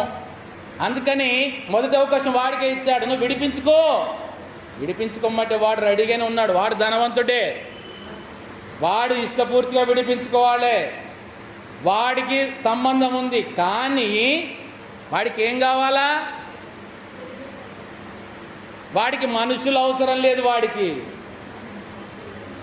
వాళ్ళ భూములు కావాలా, వాళ్ళ ఆస్తులు కావాలా. గమనించండి, నయోమిని విడిపిస్తావా? విడిపిస్తాను. ఆమె భూముల్ని విడిపిస్తావా? విడిపిస్తాను. మరి నయోమి యొక్క కోడల్ని విడిపిస్తావా? అమ్మో నాకొద్దు. వాడికి వారి ఆస్తి కావాలా, వారి భూములు కావాలా, వారి పొరములు కావాలా, కానీ వ్యక్తులు వద్దు. తప్పిపోయిన కుమారుని ఏం చేశాడు? వాని ఆస్తి అంతా లాగేసుకున్నాడు. వాడిని ఏం చేశాడు? పందుల పొట్టు దగ్గర పడేశాడు. వాడు మన సమీప మేనమామ అంటే, మరి అమ్మ తర్వాత పుట్టినవాడు వాడే కదా మేనమామ. ఇంటి గుట్టు మేనమామకి ఎరుకంట. మన గుట్టంతా వాడికే తెలుసు. ఫస్ట్ మేనమామ వాడు కాదంటేనే బోయాజు. బోయాజు యొక్క దృష్టి ఆస్తుల మీద కాదు. బోయాజు యొక్క ఆలోచన నీకున్నటువంటి స్వాస్థ్యం మీద కాదు. నువ్వు ముఖ్యం. బోయాజుకు రూతు ముఖ్యం. ఆ అన్యురాలైనటువంటి యూదురాలికి దేవుణ్ణి పరిచయం చేయడం ముఖ్యం. ఆ యొక్క అన్యురాలికి, విధవరాలికి తన స్వదేశములో తన సంబంధించిన సమస్తమును కోల్పోయిన ఏకాకిగా వచ్చినటువంటి ఆ రూతుకు ధన్యురాలు చేయడమే ఆయన ప్రథమ లక్షణం. ఇది మన ప్రభు అయిన యేసుక్రీస్తు సమీప బంధువుడుగా మనకు జరిగించడం కొరకే. మన ఆస్తులను చూడట్లేదు, మన ధనాన్ని చూడట్లేదు, మన యొక్క బ్యాక్గ్రౌండ్ని చూడట్లేదు. మనం అన్ని కోల్పోయిన స్థితిలో ఉన్నాం. రూతు లాంటి స్థితిలో ఉన్నాం. అన్ని కోల్పోయిన స్థితిలో ఉన్నాం. లోకంలో అన్నిటిని విడిచిపెట్టిన స్థితిలో ఉన్నాం. అయినప్పటికీ కూడా పందుల పొట్టు దగ్గరలో ఉన్న పడవేయబడినా కూడా మనకు సమీప బంధువుని ధర్మమును జరిగించుట కొరకే ఆయన మన కొరకు జన్మించిన వాడిగా ఉంటున్నాడు. సమీప బంధువుడు ఎవరు అంటే మనకు ప్రభువైన యేసుక్రీస్తే. వెనకటి గమనించండి, వెనకటికి ఇంత టెక్నాలజీ లేకముందు ఆ కాలంలో గొర్రెల కాపర్లు మందలను కొట్టుకుంటూ వెళ్ళి అరణ్యములో తిరుగుతున్నప్పుడు, ఎక్కడైనా రాత్రిపూట మందలకు సేద తీర్చినప్పుడు ఆ గొర్రెల మందలకు కావలి రాత్రంతా ఉండేటి తెలుసా? వీరి భారములు మోసుకొని వెళ్ళిన గాడిదలు చూడండి, ఉదయకాలం అంతా నీ భారములు మోసుకుంటూ వెళ్తాయి. రాత్రి కాలమందు నీ గొర్రెలకు కూడా కాపుదలగా ఉంటున్నాయి. అవి నిద్రపోకుండా గొర్రెలను కాస్తాయంట. అయ్యో నా యజమానుడు ఉదయమంతా నడిచి వీటిని కాస్తూ అలసిపోయి పడుకున్నాడే అని ఆ గొర్రెలకు కాపుదలగా ఉంటున్నాయట. మన ప్రభువు మన కొరకు కునుకక నిద్రపోక నిన్ను కాపాడువాడు. కొనుకడు నిద్రపోడు, ఇశ్రాయేలును కాపాడువాడు. తన కంటి కని పాపను కూడా కొనుకుపాటు గురి చేయకుండా కాపాడుతున్నాడు. ఎందుకు? ఆయన మనకు సమీప బంధువుడు గనుక. ఆయన ధనవంతుడు కాబట్టి మన యొక్క వెల చెల్లించడానికి ధనవంతుడిగా మనకుంటున్నాడు. ఆయన ఇష్టపడుతున్నాడు మనల్ని ప్రేమించి. ఆయన ఇష్టానుసారముగా వచ్చి మన బంధువుని ధర్మము జరిపించి. అపవాదిగాడేమో మనతో ఉన్నంత కాలం ఉన్నాడు, సహవాసం చేసినంత కాలము సహవాసం చేశాడు. మనకున్నవన్నీ పోగొట్టేదాకా మన వెంటే ఉంటాడు. అన్ని కోల్పోయాక విడిచిపెట్టి వెళ్ళిపోతే కోల్పోయిన స్థితిలో కూడా నిన్ను ప్రేమించే ఆ సమీప బంధువుడే మన ప్రభువైన యేసుక్రీస్తు అయి ఉంటున్నాడు. హల్లెలూయా. తర్వాత కీలో రెండవ మాట, రెండవ అక్షరం ఏంటి? ఈ ఫర్ ఐ. ఇంకొకటి ఐ అంటే కన్ను, ఈవై ఐ కన్ను. ఇంకోటి ఎన్లైటెన్, జ్ఞానోదయము. కీలో రెండవ వర్డ్, రెండవ లెటర్. డాంకీలో 5వ లెటర్ ఎన్లైటెన్. ఐ జ్ఞానోదయము కలిగినది. గమనించండి, ఏ పశువులకు లేనటువంటి శ్రేష్టమైన దృష్టి గాడిదలకు ఉంటుంది. మీరు గమనించండి, కుక్కలకు ఆ దురాత్మల యొక్క కదలికలు తెలిసే వరుస్తాయి అంటారు. మీకు ఒకటి తెలుసా? మీకు ఇంతవరకు ఎప్పుడు చెప్పలే, కానీ నేను కమలాపూర్కి వచ్చినప్పుడల్లా నన్ను ఎదుర్కొంటాయి. మీరన్న ఒక్కసారి వచ్చి నా కొరకు అయ్యో మా అయ్యగారు వస్తున్నారని ఎదుర్కొంటూ లేరు, కానీ మీకు బదులుగా అగో వస్తుండే అయ్యగారు వస్తున్నాడని అంబాల నుండి మొదలు పెడితే గూడూరు దాకా నన్ను ఎదుర్కొని మంచిగా సాగనంపుతాయి. కుక్కలకేమో అలాంటి ఎందుకు మరి నన్ను అంత ప్రేమించేందుకు సాగనంపుతున్నాయి అవి? మా శత్రువు వస్తున్నాడు, మా శత్రువు వస్తున్నాడు, మా మీద అధికారం కలిగిన వాడు వస్తున్నాడు, మేము ఇక్కడిని ఆపాలి, లేకపోతే అక్కడ మా సైన్యం ఏమైపోతుంది, అక్కడ మాకు బంధకం పడతాయి మా దోస్తులకు అని అక్కడిని ఆపుదామని ప్రయత్నిస్తే ఒక్కొక్కసారి అయితే కారు మీద గ్లాసు వరకు కూడా పైకి ఎగురుతాయి. నేనే ఒక్కసారి జల్లుమంటది, ఎంత హైట్ లేస్తుంది అంటే ఒకవేళ కనుక గ్లాసులో నుంచి కూడా లోపలికి దూరుతుందేమో అనుకుంటా, అంత పొగబెట్టేస్తాయి. అబ్బా ప్రభువా ఎంత బాగా పనిచేస్తున్నాయ్యా. ఒక అపవాది అనుచరులే అంత భయం కలిగి, అంత భయభక్తులు కలిగి, వాటి విధులు అంత ఖచ్చితంగా నెరవేర్చగలిగితే వాటితో పోల్చుకుంటే కుక్కలకు ఆ జ్ఞానం ఉన్నట్టుగా గాడిదల కళ్ళకి దేవుని దూతలను చూసే జ్ఞానం ఉంటుంది. గట్టిగా చప్పట్లు కొడదాం. శ్రేష్టమైన జ్ఞానం దానికి. ఎంత జ్ఞానోదయం కలిగినదంటే అది సాధారణమైన కన్నుల ద్వారా ఖడ్గము దూసిన ప్రభువు దూతను చూచి తన యజమానుణ్ణి కాపాడడానికి తెగించినటువంటి గాడిద, జ్ఞానోదయం కలిగిన గాడిద. ఒక్కవేళ గనక ప్రభువు దూత ఉన్నాడులే, నాకేంటిలే, నా యజమానుడు ఏమైతే నాకేంటిలే అని ఒక జ్ఞానము పక్కన పెట్టి ఒక్క అడుగు గనుక ముందుకు వేస్తే ఇలా ఏమైపోయేవాడు? ప్రవక్త దేవునితో మాట్లాడేవాడు, దేవుడు వెళ్ళమంటే బయలుదేరి వచ్చాడు. కానీ ప్రభువు దూత మార్గములో ఎదురుగా నిలబడితే కన్నులు మూసుకుపోయిన స్థితి, కన్నులు మూసుకుపోయిన స్థితి, చూడలేని స్థితి. నిన్ను మోస్తున్న నీ గాడిద నీకు రాబోయే కీడును ఆపదను చూచి అడ్డుకుంటున్నది.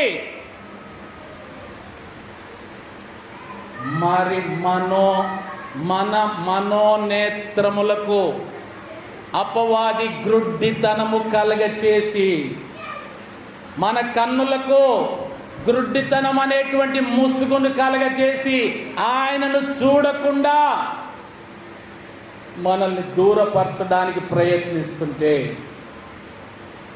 మన కన్నులు ఎప్పుడు తెరుచుకుంటాయా? ఎప్పుడు తెరవబడిన కన్నులతో ఆయనను మనము చూడగలుగుతామా? ప్రభువైన యేసుక్రీస్తే ఆదివారం ఉదయమున పునరుత్థానుడై సాయంకాలమున శిష్యులిద్దరితో కలిసి ఎమ్మాయి మార్గమున వెళ్ళుచున్నప్పుడు, వారి ప్రశ్నలకు సమాధానం ఇస్తున్నప్పుడు తనను గురించి ధర్మశాస్త్ర గ్రంథముల్లో, ప్రవక్తల గ్రంథములో, కీర్తనల గ్రంథములో ఏ అయితే లేఖనములన్నీ రాయబడి ఉన్నాయో వాటిని అన్నిటినీ జ్ఞాపకం చేసి వారికి బోధిస్తూ దాదాపుగా 10 కిలోమీటర్లు ప్రయాణం చేసి నడిచినా కానీ కన్నులు తెరవబడలేదు. 10 కిలోమీటర్ల వరకు నీ కొరకు నీ ప్రభువు నీ కన్నులు తెరవ చేయాలని, నీకు సత్యము నీకు బోధించాలని, నీకు సత్యములో, ధర్మశాస్త్రంలో, ప్రవక్తల గ్రంథములో, కీర్తనల గ్రంథములో తన గురించి ఏమి రాయబడి ఉన్నాయో ఎన్ని బోధించినా కానీ కన్నులు తెరవ చేయబడలా. చివరికి ఇంటిలోనికి బ్రతిలాడి వారి ఇంటిలోనికి పిలుచుకొని భోజనమున కూర్చుండి ప్రభువు రొట్టెను విరిచినప్పుడు ఏం చేయబడ్డాయి? కన్నులు తెరవబడ్డాయి. ఆ ఇద్దరి శిష్యుల కన్నులు తెరవబడ్డాయి. ఎప్పుడు? రొట్టె విరిచినప్పుడు మాత్రమే. వాక్యం వింటే కళ్ళు తెరవబడలేదు, ప్రభు వెంట నడిచినప్పుడు కన్నులు తెరవబడలేదు, ధర్మశాస్త్రం అంతా చదివినప్పుడు బోధించినప్పుడు కన్నులు తెరవబడలా, ప్రవక్తల గ్రంథములో రాయించినవి బోధించినప్పుడు కన్నులు తెరవబడలా, కీర్తనలు ప్రకటించిన కన్నులు తెరవబడలా. రొట్టెను విరిచినప్పుడు మాత్రమే. మరి నీ కన్నులు తెరవబడ్డానికి ఎన్నిసార్లు రొట్టె విరుచుటలో భాగమవుతున్నావు? వాక్యము తెలిస్తే కన్నులు తెరవవు, ధర్మశాస్త్రం తెలిస్తే కన్నులు తెరవవు, కీర్తనలు తెలిస్తే కన్నులు తెరవబడవు. స్వయముగా ప్రభువే తమ వెంట ఉండి నడిచిన కన్నులు తెరవబడవు. రొట్టెకున్న ప్రాధాన్యత, నీకు జ్ఞానోదయం కలగాల, నీ మనోనేత్రములు వెలిగించబడాలా, నీ ప్రభువుని నీవు చూడగలగాలంటే రొట్టె విరుచుటలో పాల్గొంటేనే గాని జరగదు. విర్రబడిన ఆయన శరీరము నీవు చేతుల్లో కలిగి ఉంటేనే కానీ. ప్రభు అదృశ్యమయ్యాక అప్పుడు బాధపడుతున్నా, అయ్యో ఇంతసేపు మనం నడిచినది ప్రభువుతోనా? ఇంతసేపు మన వెంట నడిచిన వాడు పునరుత్థానుడైన ప్రభువా? ఇంతసేపు మనకు బోధించిన వాడు మన యేసుక్రీస్తా? ఎందుకు మనం గుర్తించలేకపోయాము? ఎందుకు మన కన్నులు మూసుకొని పోయి ఉన్నాయి? జ్ఞానోదయం లేదు. నీకు లోకానుసారమైన జ్ఞానం ఉండొచ్చు, కానీ రొట్టె విరిచే అనుభవం ఉంటేనే నీకు జ్ఞానోదయం కలుగుతుంది. దయచేసి మరొకసారి సంఘానికి నేను రిక్వెస్ట్ చేస్తున్నా, ప్రభు రొట్టెను నిర్లక్ష్యం చేయకండి. ఒక సాధారణమైన పశువు గాడిద కన్నులు తెరవబడి ఒక దేవదూతను చూడగలిగినటువంటి ఆ జ్ఞానోదయము నీకు నాకు మనకు కలగాలంటే పునరుత్థానుడైనటువంటి ప్రభు శరీరములో పాల్గొంటేనే. ఆ రొట్టెను నిర్లక్ష్యం చేయకండి. నెలకొకసారి జరిగే ప్రభు వల్ల ఆరాధనను ఎంత మాత్రము కూడా నిర్లక్ష్యం చేయకండి. అది మీ మేలు కొరకే. ఈ దినమున నేను జ్ఞాపకం చేస్తున్నా, ప్రతి మాసము ప్రతి సందర్భము రొట్టె విరిచేది నీ జ్ఞానోదయం కొరకే. ఎందుకంటే దుష్టుడు ఎప్పటికీ కూడా నీ మనోనేత్రములకు గుడ్డితనం కలగజేసి నిన్ను అంధకారములో పడి ఉంచాలని వాడి ప్రయత్నం. కానీ ఎప్పుడైతే నువ్వు ప్రభు దగ్గరికి వస్తావో, ప్రభు రొట్టెలో పాల్గొంటావో, అప్పుడు మాత్రమే నీకు జ్ఞానోదయం. అందుకే కొలసి పత్రికలు అంటున్నాడు, 2వ అధ్యాయము 3వ వచనం చూడండి.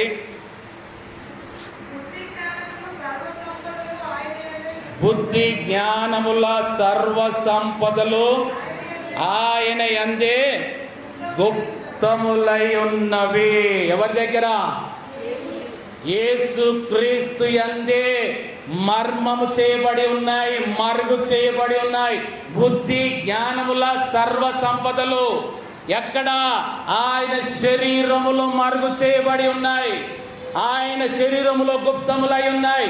ఆ రొట్టెను విరవండి, మీకు బుద్ధి ప్రాప్తిస్తుంది, మీకు జ్ఞానము ప్రాప్తిస్తుంది, మీకు సర్వ సంపదలు విడుదల చేయబడతాయి.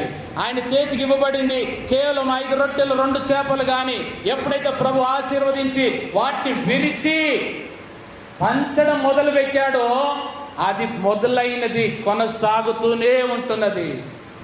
ఆ ఒక్క చిన్న పిల్లవాడు సమర్పించినవి కనుక ఇవి ఏ పాటివిలే, ఇవి ఎంతమందికి పనికొస్తాయిలే, ఇవి ఇస్తే లెక్కలోకి వస్తాయా అని చూడలేదు.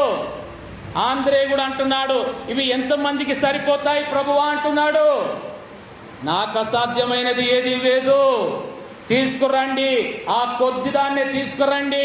అవి విరువబడితే, అవి పంచబడితే, అవి ప్రారంభం చేయబడితే అవి కొనసాగుతూనే ఉంటాయి.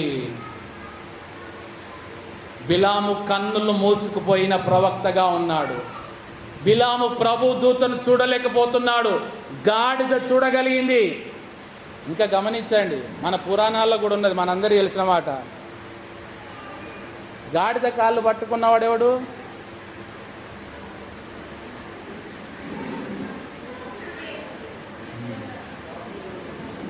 వసుదేవుడంతటి వాడే గాడిద కాళ్ళు పట్టుకున్నాడు. ఎందుకు గాడిద కాళ్ళు పట్టుకొనవలసిన అవసరం వచ్చింది? అదొక్కటి మాత్రమే వీళ్ళని గుర్తుపట్టింది. చేతిలో ఎవరున్నారు?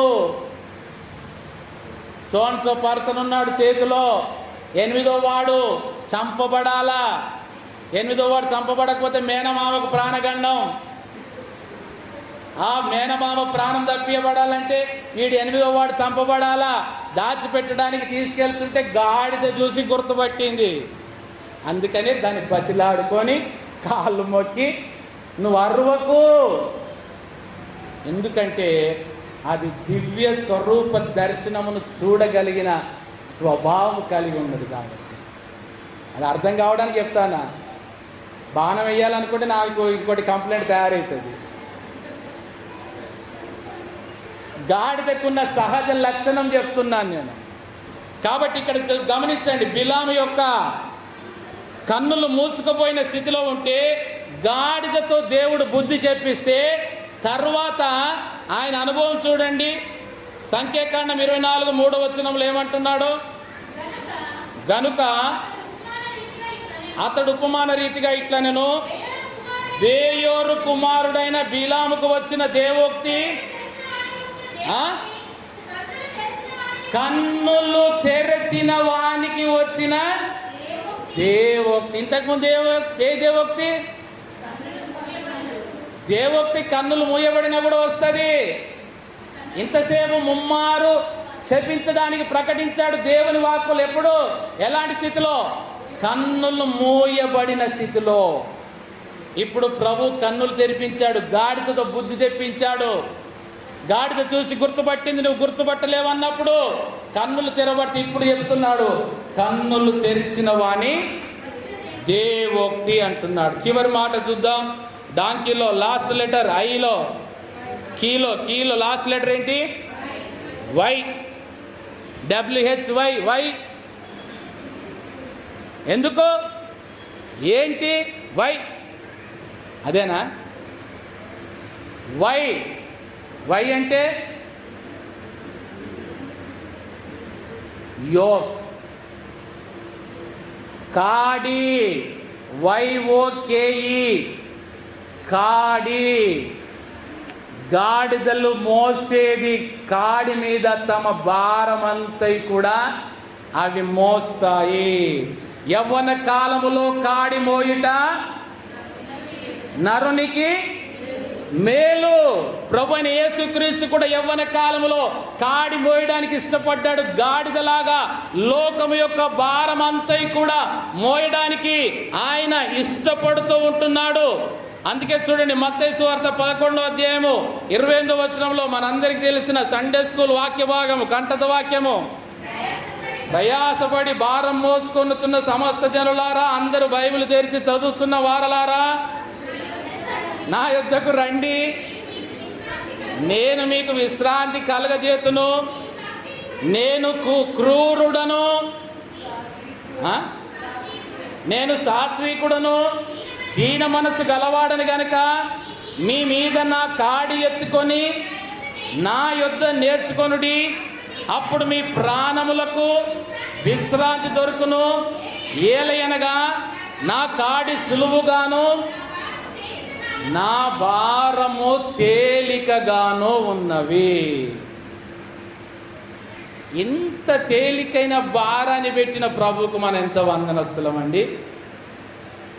ఏమంటున్నాడు? ప్రయాసపడి భారం మోసుకొంటున్న సమస్త జనులారా, నా యొద్ద నుండి వెళ్ళిపోండి. మీ భారములు మోయడం మీకు కష్టమైతే నా యొద్ద నుండి వెళ్ళిపోండి, నా యొద్దకు రాకండి, నేను మీకు అధిక భారముని కలగజేయుదును. ఇదా ప్రభు చెప్పేది? నా యొద్దకు రండి, నేను మీకు విశ్రాంతిని కలగజేతును. ఎందుకు? నేను సాత్వికుడను. నా కాడి ఏ కాడి?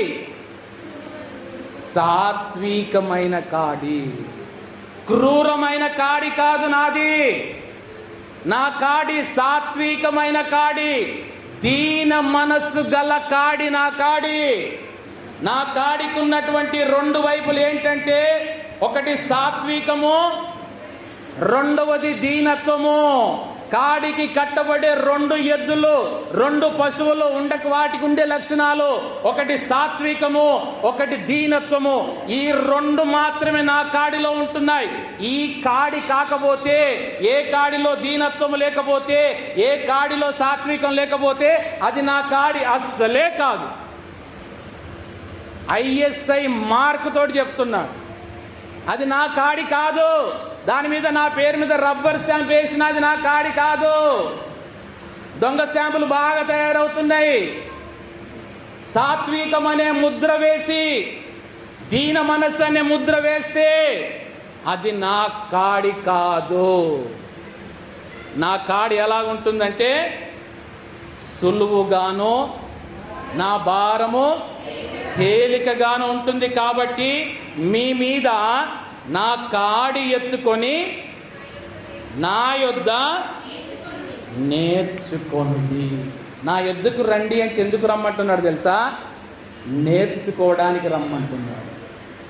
నా యొద్దకు వచ్చి నేర్చుకోండి. సాత్వికం అంటే ఏంటో నేర్పిస్తా, దీన మనస్సు అంటే ఏంటో నేర్పిస్తా, నీ భారాన్ని ఎలాగ తేలిక చేయాలో నేర్పిస్తా. నీ భారాన్ని మోస్తున్నావు, నీ కాడిని మోస్తున్నావు, నీవు మోయలేనిదిగా ఉంటుంది. ఎందుకు? నీవు బయట ఉన్నావు కాబట్టి. మీరు అదే కాడిని, అదే బరువుని, అదే మొద్దుని నీళ్ళల్లో నిలబడి మోయండి. అదే మొద్దుని నీళ్ళల్లో వేయండి, ఏమవుతుంది? మోయాల్సిన అవసరం ఉంటుందా? చిటికన వేలుతో ఇలా కదిలించుకుంటూ వెళ్ళిపోవచ్చు. అది ప్రభు కాడి, సాత్వికమైనది, దీనత్వము కలిగినది, భారమును భరించేటువంటి కాడి. నా కాడి సులువుగా ఉంటున్నది. మోయడానికి ఎందుకు కష్టపడుతున్నారు? నా కాడి తేలికైనది. రండి నా కాడి క్రిందికి రండి. మీరు మోయగలిగిన భారమే నేను మీ మీద మోపుచున్నాను.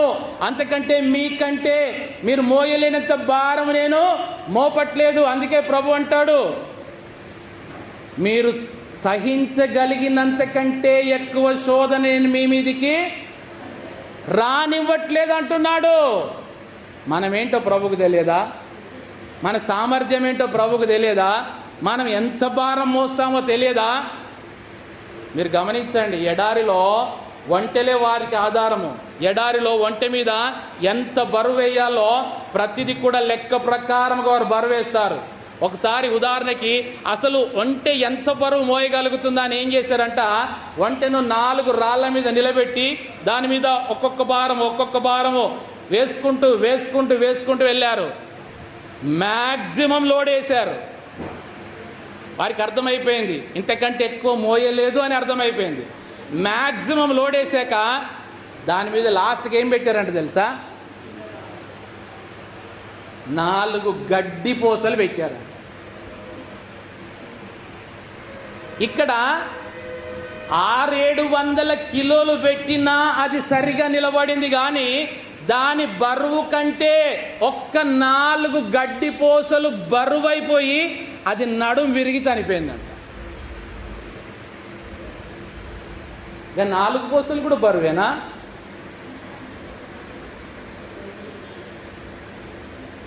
మరి మానవులుగా ఒక ఒంటె ఎంత బరువు మోయాలో లెక్కగట్టి మరి భారం మోపిస్తుంటే, మనల్ని సృజించిన మన ప్రభువు మన మీద అధిక భారం మోపి మన నడుములు విరగొట్టడానికి ఇష్టపడతాడా? పోనీ తల్లిదండ్రులముగా మనమే మన పిల్లల మీద వారు ఏదో పని చేయాలని ఆశపడి ఇష్టపడి, మమ్మీ నేను పని చేస్తా, డాడీ నేను పని చేస్తానని వచ్చి మన దగ్గరికి పట్టుకుంటే, ఆహా వీడింత పనికి వస్తాడా, వద్దంటా అంటే పని చేస్తానని వస్తాను కదా అని వాని మీద ఒక 25 కిలోల బస్తా మోపుతామా? వాడికి అర్థం కావాలా, వాడికి బరువు అంటే ఏందో తెలియాలా, వాడు మోత అంటే ఏంటో తెలియాలని మోపుతామా? మరి మనమే మన కన్న పిల్లల మీద అంత జాగ్రత్త కలిగి ఉంటే మన మీద ప్రభు ఎంత జాగ్రత్త కలిగి ఉన్నాడు. మన భారమును మోయడానికి ఆయన ఇష్టపడుతూ ఉంటున్నాడు. అయితే గమనించండి, ఇక్కడ ఆయన కాడికి ఒకవైపు ఏముందంటున్నాను? సాత్వికం, రెండో వైపు దీన మనసు. కాడికి కట్టి ఉండాల్సిన రెండు ఇవే. ఇందులో ఏమన్నా తేడా అయితే అది కూడా ముందే చెప్పాడు ప్రభు. చూడండి, ద్వితీయోపదేశ కాండము 22వ అధ్యాయం 10వ వచనము. ద్వితీయోపదేశ కాండం 22వ అధ్యాయం 10వ వచనం. ఎద్దును గాడిదను జత చేసి భూమిని దున్నకూడదు. ఇదెక్కడి దున్నడం అండి?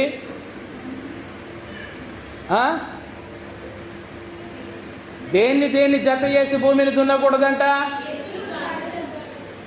ఒక్క కాడికి రెండు ఏముండాలని చెప్పాడు? దీన మనస్సు, సాత్వికము. మరి ఒక దీన మనస్సు గాడిదైతే మరి ఎద్దుదేంటిది?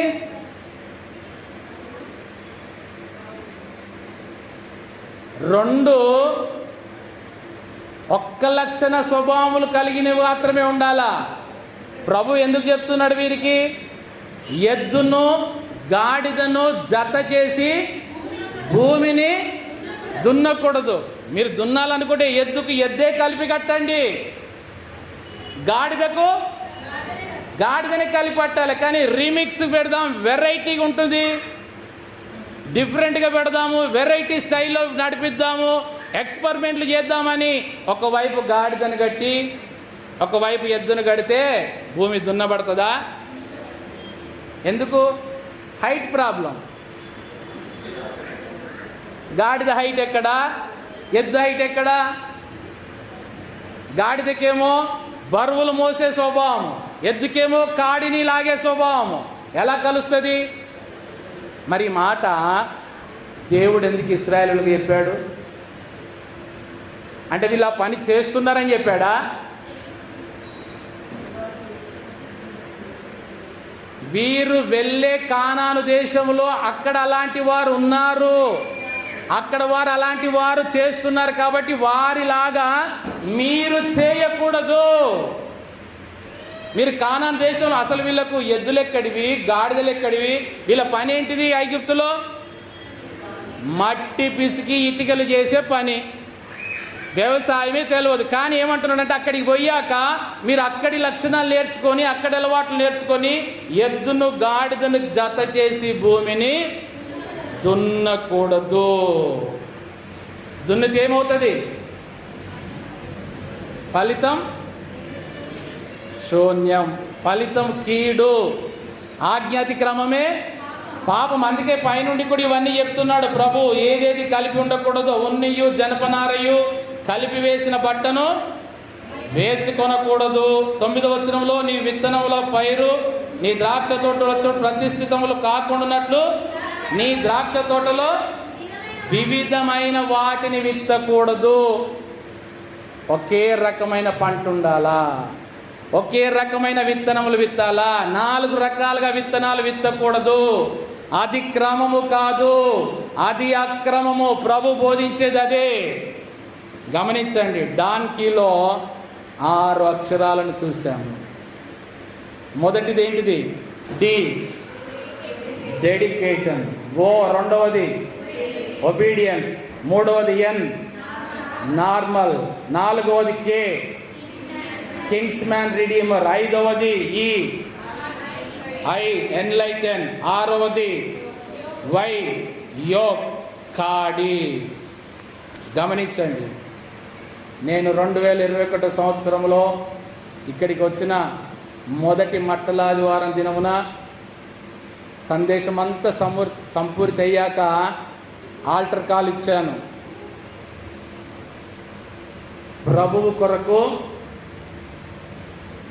గాడిదల సైన్యము కావాలి అని ప్రకటించాను.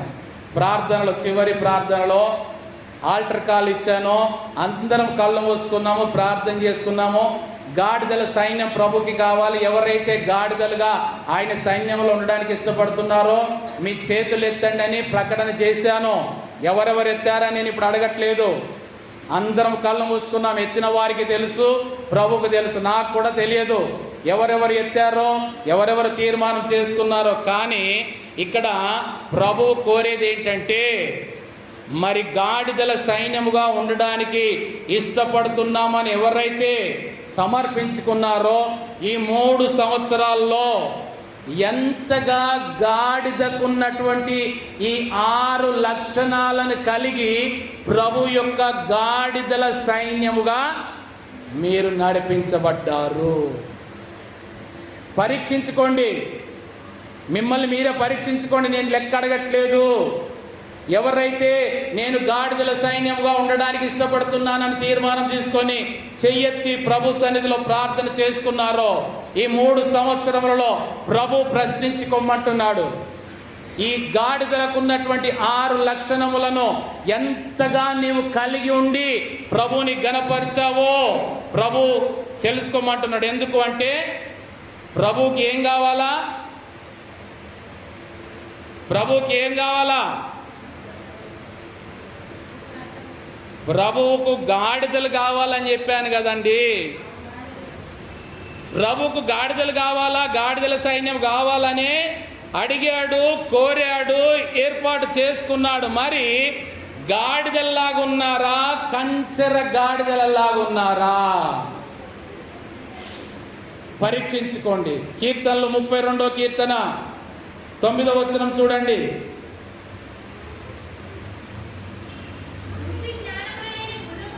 కీర్తనలు 32:9 బుద్ధి జ్ఞానములు లేని గుర్రము వలెనైనను కంచర గాడిద వలెనైనను మీరు ఉండకుడి. అవి నీ దగ్గరకు తేబడినట్లు వాటి నోరు వారుతోనూ కళ్ళెముతోనూ బిగింపవలెను. ఏమంటున్నాడు ఇక్కడ? బుద్ధి జ్ఞానములు లేనివి ఏంటంట? గుర్రములు, కంచెర గాడిదలు. ఈ 2 కూడా బుద్ధి జ్ఞానము లేని జంతువులు. గాడిదలు కాదు. గాడిదలు బుద్ధి గల జంతువులే. బుద్ధి జ్ఞానం లేనివి గుర్రములు, కంచెర గాడిదలు. కంచెర గాడిద అంటే గాడిద గుర్రముల కలయిక ద్వారా పుట్టింది కంచెర గాడిద. ఒక్క జాతితో జన్మించింది కాదు.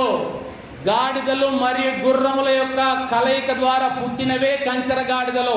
అందుకే వాటికి బుద్ధి జ్ఞానం ఉండదు. అలా ఉండకండి. బుద్ధి కలిగిన గాడిదలుగానే మీరు ఉండండి. బుద్ధి కలిగిన గాడిదలుగా మీరు వాడబడండి. దాని చేతిలో కీగా నీవు ఉంటున్నావా? ఆ తాళం చెవిగా నీవు ఆయన చేతిలో వాడబడుతున్నావా? డాన్ కీగా ఉంటున్నావు? కంచెర గాడిదగా ఉంటున్నావా? బుద్ధి కలిగిన గాడిదలాగా ఉంటున్నావా? డాన్ చేతిలో కీగా ఉంటున్నావా? పేతురుకు తాళం చేయించాడు. పేతురు డాన్ చెప్పినట్టు విన్నాడు, డాన్ చెప్పినట్టు చేశాడు. దాని యొక్క రాజ్యాన్ని విస్తరించాడు. మరి నీ కీ ద్వారా నీకు డాన్ దొరుకుతున్నాడా? డాంకీ అంటే సాదా సీదా నార్మల్ కాదు, మామూలు కాదు. డాన్ చేతిలో నువ్వు కీగా ఉన్నావా? నీ కీ ద్వారా నీకు డాన్ దొరుకుతున్నాడా? నీ డాన్ కీ మీ ఇద్దరి ద్వారా రాజ్యం విస్తరింప చేయబడుతుందా? గమనించండి. ఒక రాజును అభిషేకం చేయాలంటే గాడిద అవసరం. గుర్రముల మీద కాదు.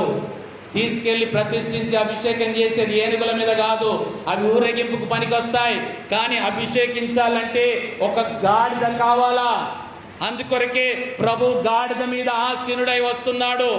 ఇంకా గమనించండి. మొదటి భాగంలోని కంటే చివరి మాట మనం ప్రారంభంలో చదువుకున్న మాట చూసుకొని ముగించుకుందాం. నిర్గమకాండ 34వ అధ్యాయం 19-20.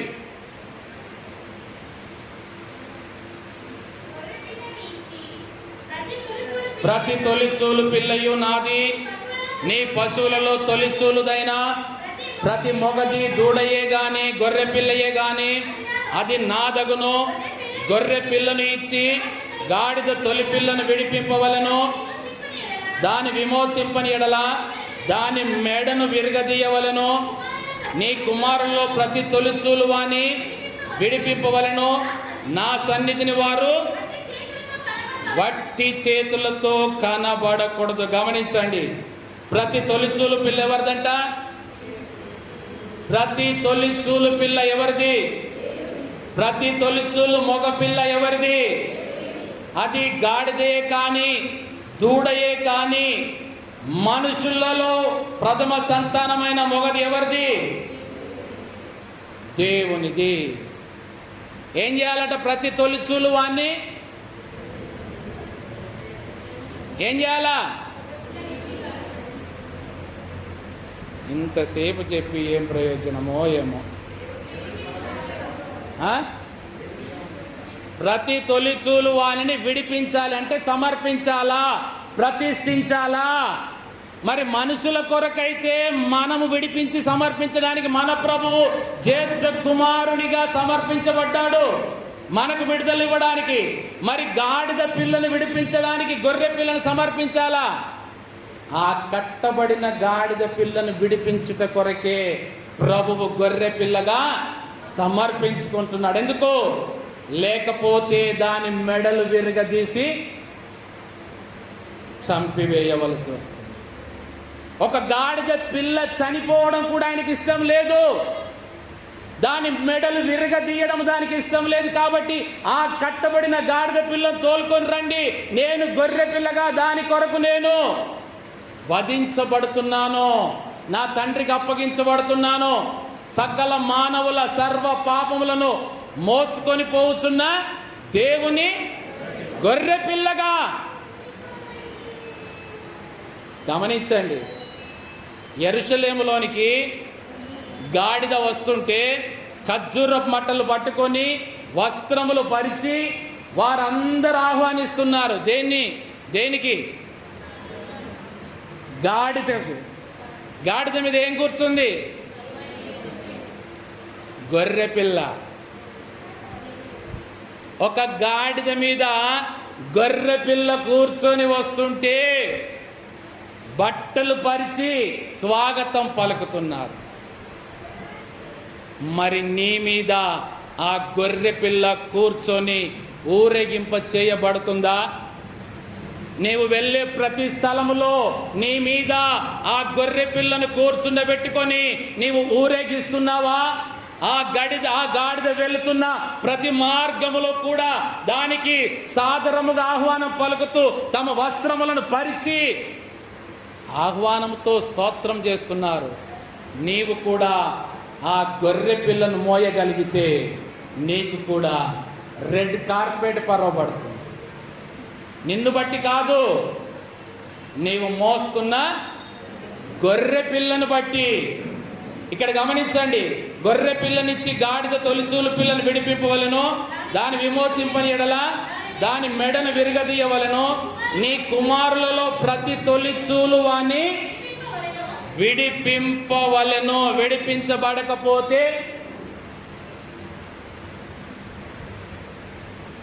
నీ కుమారులలో ప్రతి తొలిచూలు వాణ్ణి విడిపింపవలను. విడిపింపబడకపోతే మెడలు విరగదీయబడును. ప్రభు విడిపించాడండి మనల్ని. తర్వాత మాట గమనించండి, నా సన్నిధిన వారు వట్టి చేతులతో కనబడవలదు. ఎవరు? నా సన్నిధిన వారు వట్టి చేతులతో కనబడవలదు. ఎవరు వారు? ఎవరు వారు? విడిపించబడిన తొలిచూలు మగ పిల్లవారు. వారిని గురించి ప్రభు చెప్పేది, ఎవరైతే విడిపించబడిన తొలిచూలు మగ పిల్లవాళ్ళు ఉన్నారో వారు తన సన్నిధిలో వట్టి చేతులతో కనబడకూడదు. మరేం చేయాలా? వట్టి చేతులలో కొన్ని బియ్యం పోసుకొని రావాలా? ఏంటి అర్థం? వట్టి చేతులతో నా సన్నిధిలో కనబడకూడదంటే 10 రూపాయలు కానుక పట్టుకొని రావాలా? ఏంటి అర్థము? వట్టి చేతులతో నా సన్నిధిలో విడిపించబడిన వారు ప్రతి తొలిచూలు మగ సంతానము వట్టి కనబడకూడదంటే అర్థం ఏంటి? వారి చేతులు దేవుని పరిచర్య చేసే చేతులై ఉండాలా. ఇది మొదటి ఆప్షన్. రెండవది, ఒకవేళ వారి చేతులు దేవుని పరిచర్య చేతులు కాకపోతే, ఉద్యోగం చేసి వ్యాపారం చేసి చేసి డబ్బులు సంపాదించే చేతులైతే ఆ చేతులతో నీకు బదులుగా ఒక సేవకుణ్ణి పోషించి నీకు బదులుగా నీ పరిచర్యను జరిగించుట కొరకు ఒక సేవకుణ్ణి, ఒక గ్రామాన్ని, ఒక ప్రాంతాన్ని పోషించే చేతులుగా ఉండాలా. అందుకొరకే నీ ప్రభువు నీకు బదులుగా మరణించింది. నీవు చేతులు ముడుచుకొని కూర్చోడానికి కాదు, పాట పాడితే 4 సార్ల చప్పట్లు కొట్టడానికి కాదు, నీ చప్పట్ల కోసం కాదు, నీ చేతులైన కావాల్సింది ప్రభు పరిచర్య చేసే చేతులు కావాలా, పాదములను కడిగే చేతులు కావాలా. ఒకవేళ నీకు అది చేత కాకపోతే డబ్బు సంపాదించు, ఉద్యోగం చేయి, వ్యాపారం చేయి, ఆ ధనమును నీకు బదులుగా ఒక సేవకుని పోషించు. ఏ చేతులు కలిగి ఉంటున్నారో జాగ్రత్త. 2 ఆప్షన్లు, అంతకు మించి ఏమి లేవు. చేస్తావా సేవ చేయి, లేకపోతే సేవకు పంపి. అందుకొరకే గొర్రె పిల్ల వధించబడింది. ఇంట్లో కూర్చొని చప్పట్లు కొట్టుకోవడానికి కాదు, నీ రక్తము చిందించింది. నీ చప్పట్లు నువ్వు కాదు, కొండలు, గుట్టలు, పర్వతములు కొడతాయి. మీరు ఊరకుంటే రాళ్ళు కేకలు వేస్తాయి. వాటిని వాడుకుంటాడు దేవుడు. కానీ జీవము కలిగిన చేతులను ఎందుకు ఇచ్చాడు? తన పరిచర్య జరిగించడానికి ఆయన ఇచ్చాడు. కాబట్టి ఏ రీతిగా ఉంటున్నావో గమనించండి. బిలామును మోసిన ఆ గాడిద, ఆ కన్నులు మూసుకొని పోయిన ఆ ప్రవక్తను మోసిన గాడిద, ఆ ప్రవక్తను కాపాడినందుకు ముమ్మారు కొట్టబడిన ఆ గాడిద, అకారణముగా నన్నెందుకు కొడుతున్నావని ప్రభువు నోరిస్తే, వాక్కిస్తే నోరు తెరిచి ప్రశ్నించిన గాడిద. ఆ సమయంలో తన మనసులో ఒక కోరిక కలిగింది. నేను ఇంతకాలము నా యజమానునికి నమ్మకంగా పరిచర్య జరిగిస్తే నాకు కలిగిన ప్రతిఫలం ఏంటి? దెబ్బలు. ముమ్మారు కొట్టాడే అనవసరంగా. నేను నా సేవకుణ్ణి, నా యజమానుణ్ణి కాపాడి మరణము నుండి తప్పిస్తే నన్ను ముమ్మారు కొట్టాడే. ఒకవేళ గనక నేను ఈ యజమానుని కింద ఉండకుండా ఆ నిజమైన ప్రవక్తను మోసే ధన్యత నాకు వస్తే ఎంత బాగుండునో. ఆ గాడిద నాడు తలంచింది, హృదయములో కోరుకుంది, ప్రభువా నిన్ను చూసే కన్నులు నాకు ఇచ్చావు, నీలాగా మాట్లాడే స్వరమును నాకు ఇచ్చావు, ఒక్కసారి నిన్ను మోసే అవకాశము కూడా నాకు ఇవ్వవా ప్రభువా అని ఆనాడు బిలాము కాలములో ఆ గాడిద మొర పెడితే ఆ గాడిదను మొరవిని ప్రభువైన యేసుక్రీస్తు నిజమైన ప్రవక్తను మోసే ధన్యత ఈ గాడిద పిల్లకు అనుగ్రహించాడు. ఒకప్పుడు అబద్ధ ప్రవక్తను మోసినందుకు ముమ్మారు కొట్టబడింది. కానీ ఇప్పుడు నిజమైన ప్రవక్తను మోస్తున్నందుకు సన్మానించబడుతుంది, ఘనపరచబడుతుంది. కొన్ని వందల సంవత్సరముల తర్వాత కూడా, వేల సంవత్సరముల తర్వాత కూడా, నేటికి కూడా ఇప్పటికీ ఆ గాడిద మీద సంవత్సరములో ఒక దినమే ప్రత్యేకించబడింది. సంవత్సరములో 365 రోజులలో ఒక దినమే ఆ గాడిదకు ప్రత్యేకించబడి ప్రపంచ వ్యాప్తంగా ఆ గాడిదని గురించి ఇంతమంది కూర్చొని, ఇంతమంది నాలాంటి వారు ప్రకటించడానికి ప్రత్యేకించబడిన దినము ఒక గాడిదకు దొరికింది. మరి ఆ స్థానములో నీవు నేను మనముండి మోయగలిగితే, ఒకప్పుడు కొట్టబడిన గాడిదే కానీ దాని సంతానానికి ఆశీర్వాదం ఎలా కలిగిందో, ఈ దినమున నీవు నేను మనము నిజమైన ప్రవక్తను మోస్తున్నందుకు కొట్టబడితే మన తదుపరి మన పిల్ల తరమునకు దానిని ఎంత ఆశీర్వాదకరముగా ప్రభు మార్చువాడై ఉంటున్నాడో ఒక్కసారి ఆలోచన చేద్దామా? ఆ గాడిద, తల్లి గాడిద కొట్టిన దాన్ని బట్టి మొరపెట్టింది. ఆ ఆశీర్వాదము ఆ పిల్ల గాడిదకు దొరికింది. గాడిదకున్న ప్రత్యేకత గమనించండి. అది చనిపోయిన తర్వాత కూడా, జీవం లేకపోయినా చనిపోయిన తర్వాత కూడా దాని దవడ ఎముకనిచ్చి సంసోను చేతిలో ఒక ఆయుధముగా వాడబడితే ఎంతమందిని? 1000 మందిని హతమార్చడానికి పెద్ద ఖడ్గం అవసరం లేదు సంసోనికి. పనికిరాని గాడిద, చనిపోయిన గాడిద, కుళ్ళు పట్టిన గాడిద, ఇంకా పచ్చిదనం ఉంది, అప్పుడే 2-3 రోజులైంది చనిపోయి, ఇంకా ఎండిపోలే ఎముకలు కూడా. ఆ పచ్చిదనము కలిగిన ఆ గాడిద దవడ ఎముకనే సంసోనుతో శత్రువులు 1000 మందిని హతమార్చగలిగితే, నీవు పాపములో పడి చచ్చిపోయిన స్థితిలో ఉన్నావేమో, ఆ పచ్చిదనం అనే అభిషేకము నీలో ఉంటే, ఆ గాడిద దవడ ఎముకలో ఉన్న పచ్చిదనం అనే అభిషేకం అనే జీవము నీలో ఉంటే, మరి నీవు సంసోనులాగా ప్రభు చేతిలో ఒక ఆయుధముగా వాడబడడానికి ఇష్టపడితే ఎంత మందిని నీవు హతమార్చగలిగే సాధనముగా ఉంటున్నావు.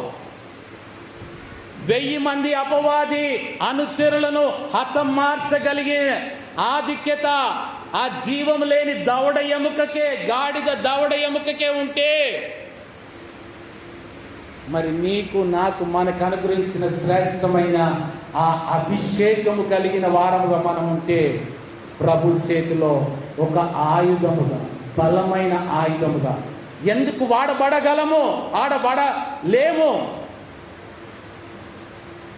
ఒక గాడిద ద్వారా ప్రభు మన కన్నులను ఇన్ని రకాలుగా తెరవ చేస్తున్నాడు.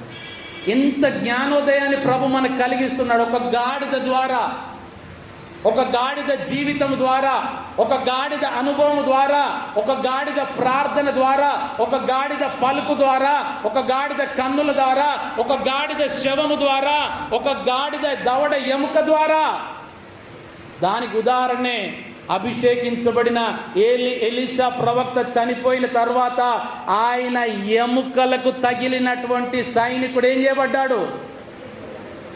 బ్రతికించబడ్డాడు.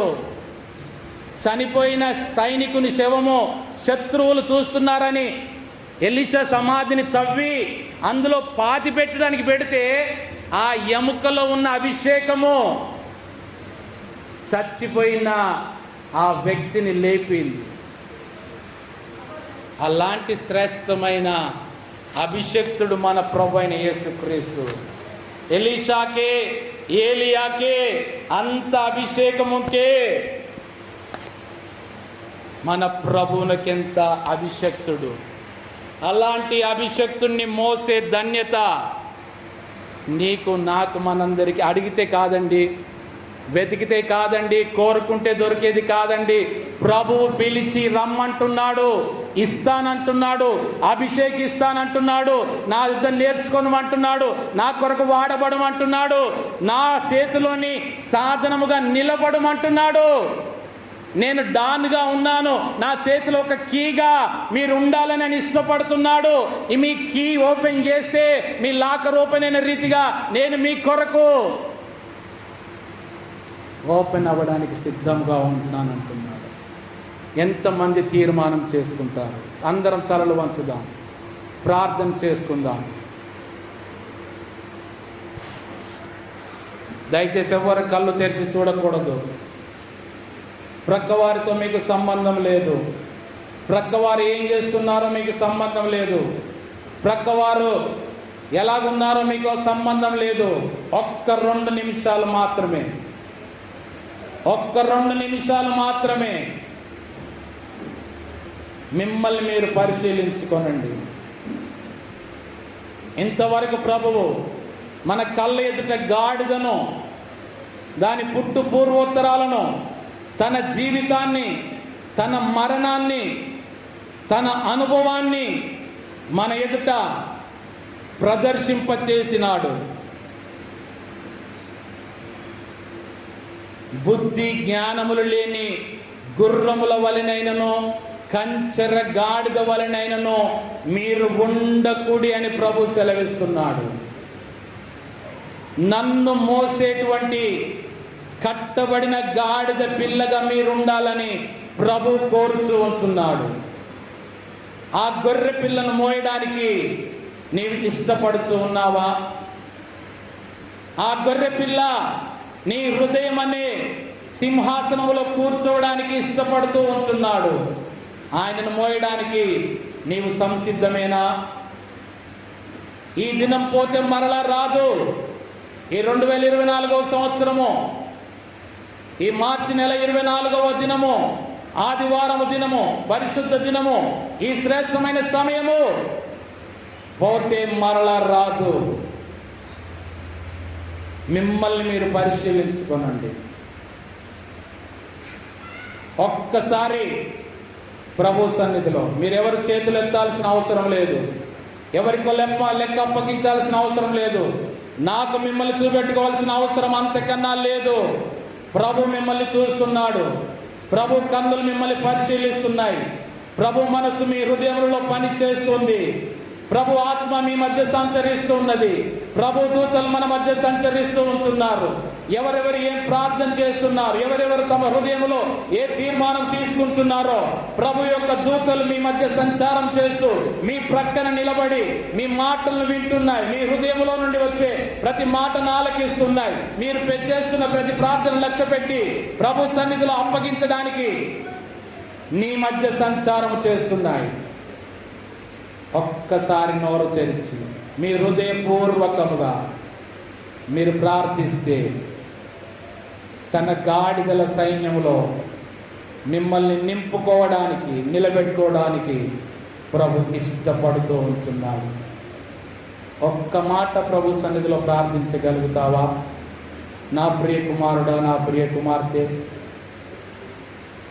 ఒక్క అవకాశము ప్రభుకి ఇవ్వడానికి సిద్ధముగా ఉంటున్నావా? నీ కోసం పరలోకాన్ని విడిచిపెట్టి భూమి మీదకి ఎత్తించి దాసుని స్వరూపము ధరించుకొని నీకు బదులుగా తన ప్రాణాన్ని సిలువలో మరణానికి అప్పగించి నీ పాపములకు వెల చెల్లించడానికి రక్తమును చెందించినటువంటి ఆ పరలోకపు గొర్రె పిల్ల నీకు విడుదలనివ్వడానికి ఇష్టపడుతూ ఉంటున్నాడు. ఒక గాడిద పిల్లగా నిన్ను విడిపించడానికి ఇష్టపడుతున్నాడు. ఒకవేళ ఆయన విడిపించడానికి నీవు ఇష్టపడకపోతే నీ మెడ విరగ తీయవలసి వస్తుంది. అలాంటి పరిస్థితిని కొని తెచ్చుకోకు.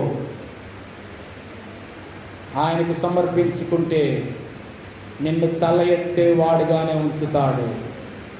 తల దించుకునే పరిస్థితి ఏ మాత్రము రానియడు.